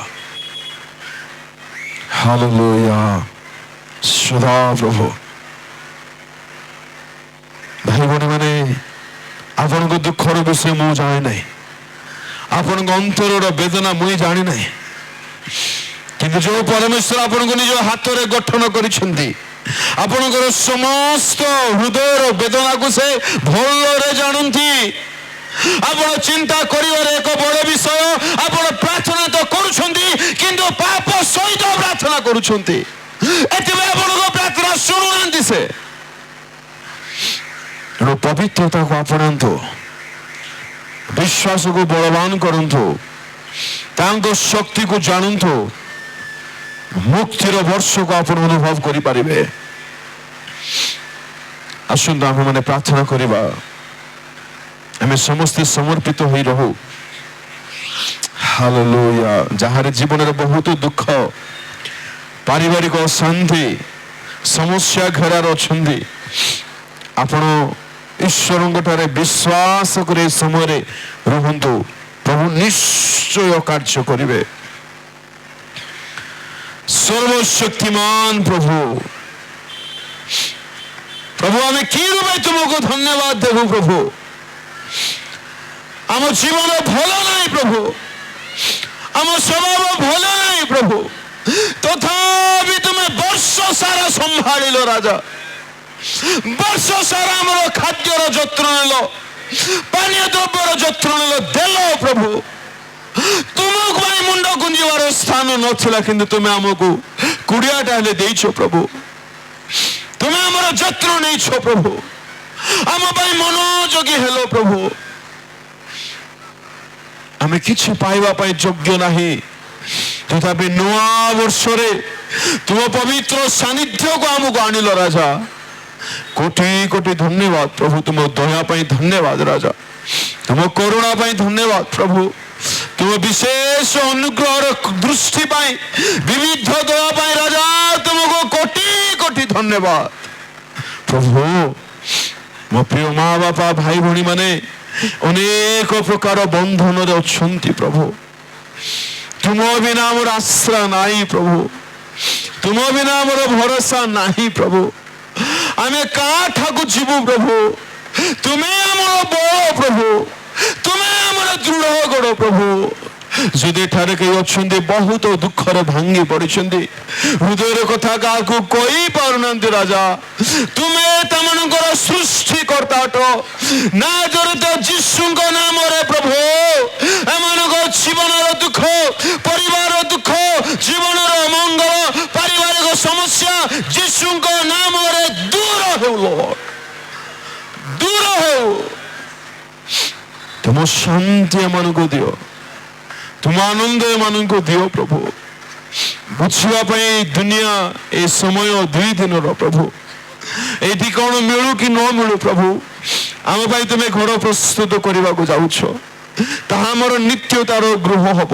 ଏଣୁ ଜଗତର ବିଷୟରେ ଚିନ୍ତା ନ କରି, ନ ଭାଙ୍ଗି ପଡି, ସର୍ବଦା ଚକ୍ଷୁ ତୁମ ଆଡ଼କୁ ରଖିବା ପାଇଁ ପ୍ରଭୁ, ତୁମ ଠାରେ ରହିବା ପାଇଁ, ତୁମକୁ ପ୍ରେମ କରିବା ପାଇଁ, ତୁମ ପରି ହେବା ନିମନ୍ତେ ନିଜକୁ ସମର୍ପଣ କରିଦେବାର ଜୀବନ ଦେଇଦିଅ ପ୍ରଭୁ। ବାପା, ମୋ ମା ବାପା ମାନଙ୍କ ଜୀବନରେ ବହୁତ ବେଦନା ନିଜ ପୁଅ ଝିଅ ମାନଙ୍କ ପାଇଁ ପ୍ରଭୁ, ସେମାନଙ୍କୁ ତୁମେ ବଦଳାଅ। ଏକ ଯୁବକ ଏକ ଯୁବତୀ ଯଦି ଉଦ୍ଯୋଗରେ ଠିଆ ହେବେ, ମଣ୍ଡଳୀ ବଳବାନ ହେବାକୁ ଲାଗିବ, ମଣ୍ଡଳୀଙ୍କ ସମସ୍ୟା ଦୂରେଇ ଯିବ, ସାହିରେ ଗ୍ରାମରେ ଅନ୍ଧକାର ଚାଲିଯିବ। ତୁମେ ଠିଆ କର ପ୍ରଭୁ, ଏମାନଙ୍କ ଠିଆ କର ପ୍ରଭୁ। ଅନେକ ନିଶାର ସେବନର ଆସକ୍ତି ପ୍ରଭୁ, ମନ୍ଦ ଚିନ୍ତାରେ ରହିଛନ୍ତି ପ୍ରଭୁ, ଶାରୀରିକ ଅଭିଳାଷର ବନ୍ଧନରେ ବନ୍ଧା ହୋଇକି ଅଛନ୍ତି ପ୍ରଭୁ, ବାହାରି ପାରୁନାହାନ୍ତି। ତୁମର ଶକ୍ତି ପ୍ରଦାନ କର ସେମାନଙ୍କୁ, ଆଉ ବୁଝିବା ପାଇଁ ଦିଅ ଏସବୁ ବେକାର ଅଟେ, ଅସାର ଅଟେ, 2 ଦିନିଆ ଅଟେ। ବାହାରିବା ପାଇଁ ଶକ୍ତି ସାମର୍ଥ୍ୟ ଦିଅ। ପାପ ଭଲ ନାହିଁ, ପାପ ଧକ୍କା ଦିଏ, କ୍ଷଣିକ ମାତ୍ର ସୁଖ ଦିଏ, ସବୁଦିନ ପାଇଁ ଦୁଃଖ ଦିଏ। ଏହା ତୁମ ଲୋକମାନେ ବୁଝନ୍ତୁ, ସାହାଯ୍ୟ କର ପ୍ରଭୁ। ଯେଉଁମାନଙ୍କର ଭବିଷ୍ୟତ ଜୀବନ ଗଠନ ହୋଇପାରି ନାହିଁ, ଚାକିରି ବ୍ୟବସାୟର ଆବଶ୍ୟକ ଅଛି, ଦୟାକରି ସେମାନଙ୍କ ପାଇଁ ପଥ ଖୋଲିଦିଅ ବାପା। ଯେଉଁମାନଙ୍କ ପାଇଁ ପ୍ରଭୁ ବିବାହର ସମୟ ଆସିଯାଇଛି, ତୁମେ ଉଚିତ ପାତ୍ର ପାତ୍ରୀ ଦିଅ ପ୍ରଭୁ। ଲଜ୍ଜାରୁ ସେମାନଙ୍କୁ ଉଦ୍ଧାର କର ପ୍ରଭୁ। ଯେଉଁମାନଙ୍କ ଗର୍ଭରେ ଏଇ ଯାଇ ସେମାନେ ମା ବାପାର ଅଧିକାର ପାଇନାହାନ୍ତି, ଯୀଶୁଙ୍କ ନାମରେ ସେମାନଙ୍କର ଗର୍ଭଜନିତ ସମସ୍ୟା ଏବେ ଖଣ୍ଡନ ହେଉ ପ୍ରଭୁ। ସନ୍ତାନ ସନ୍ତତିର ଆଶୀର୍ବାଦରେ ସେମାନଙ୍କୁ ତୁମେ ଏହି ବର୍ଷ ପୂରଣ କର ବୋଲି ପ୍ରାର୍ଥନା କରୁଛି ପ୍ରଭୁ। ମଣ୍ଡଳୀକୁ, ତୁମ ଦାସ ଦାସୀ ମାନଙ୍କୁ, ମଣ୍ଡଳୀର ସମସ୍ତ କର୍ମକର୍ତ୍ତା କର୍ମକର୍ତ୍ରୀଙ୍କୁ, ଛୋଟରୁ ବଡ଼ ସମସ୍ତଙ୍କୁ ମୁଁ ତୁମ ବଳବନ୍ତ ପରାକ୍ରମ ହସ୍ତରେ ରଖୁଛି ବାପା। ତୁମେ ଏହି ଗ୍ରାମ ପାଇଁ ମଧ୍ୟ ଆପଣର ପବିତ୍ର ରକ୍ତ ଦେଇଛ, ତାହା ବୃଥାରେ ନ ଯାଉ। ତୁମେ ଯେଉଁ ମୁକ୍ତି ଘୋଷଣା କରିଛ, ଏମାନେ ଛୋଟରୁ ବଡ଼ ସମସ୍ତେ ସେ ମୁକ୍ତି ପାଆନ୍ତୁ ପାଆନ୍ତୁ ପ୍ରଭୁ। ଦୟାକର, ସମସ୍ତଙ୍କୁ ତୁମ ହସ୍ତରେ ରଖିଲେ ତୁମେ ଦେଖ, ସୁଜାଡ଼, ବନାଅ, ଗଢ଼। ତୁମେ ଆସିବା ବେଳେ ମାନେ ପ୍ରସ୍ତୁତ ରୁହନ୍ତୁ, ତୁମ ସହିତ ଉର୍ଦ୍ଧ୍ୱକୁ ଯାଆନ୍ତୁ। ଏପରି କଲ୍ୟାଣ କରିଦିଅ। ଧନ୍ୟବାଦ ପ୍ରଭୁ, ତୁମେ ଆରମ୍ଭରୁ ଏ ପର୍ଯ୍ୟନ୍ତ ସମ୍ଭାଳିଲ, କଥା ହେଲ, ଆଶୀର୍ବାଦ କଲ, ବନ୍ଧନରୁ ମୁକ୍ତି ଦେଇଛ ବୋଲି ବିଶ୍ୱାସ କରୁଛି। ଧନ୍ୟବାଦ। ସବୁ ମହିମା ଗୌରବ ତୁମକୁ ଦେଲେ। ଧନ୍ୟବାଦ ସହିତ ପ୍ରାର୍ଥନା ଯୀଶୁଙ୍କ ନାମରେ ମାଗିଲି ପ୍ରଭୁ, ଆମେନ୍।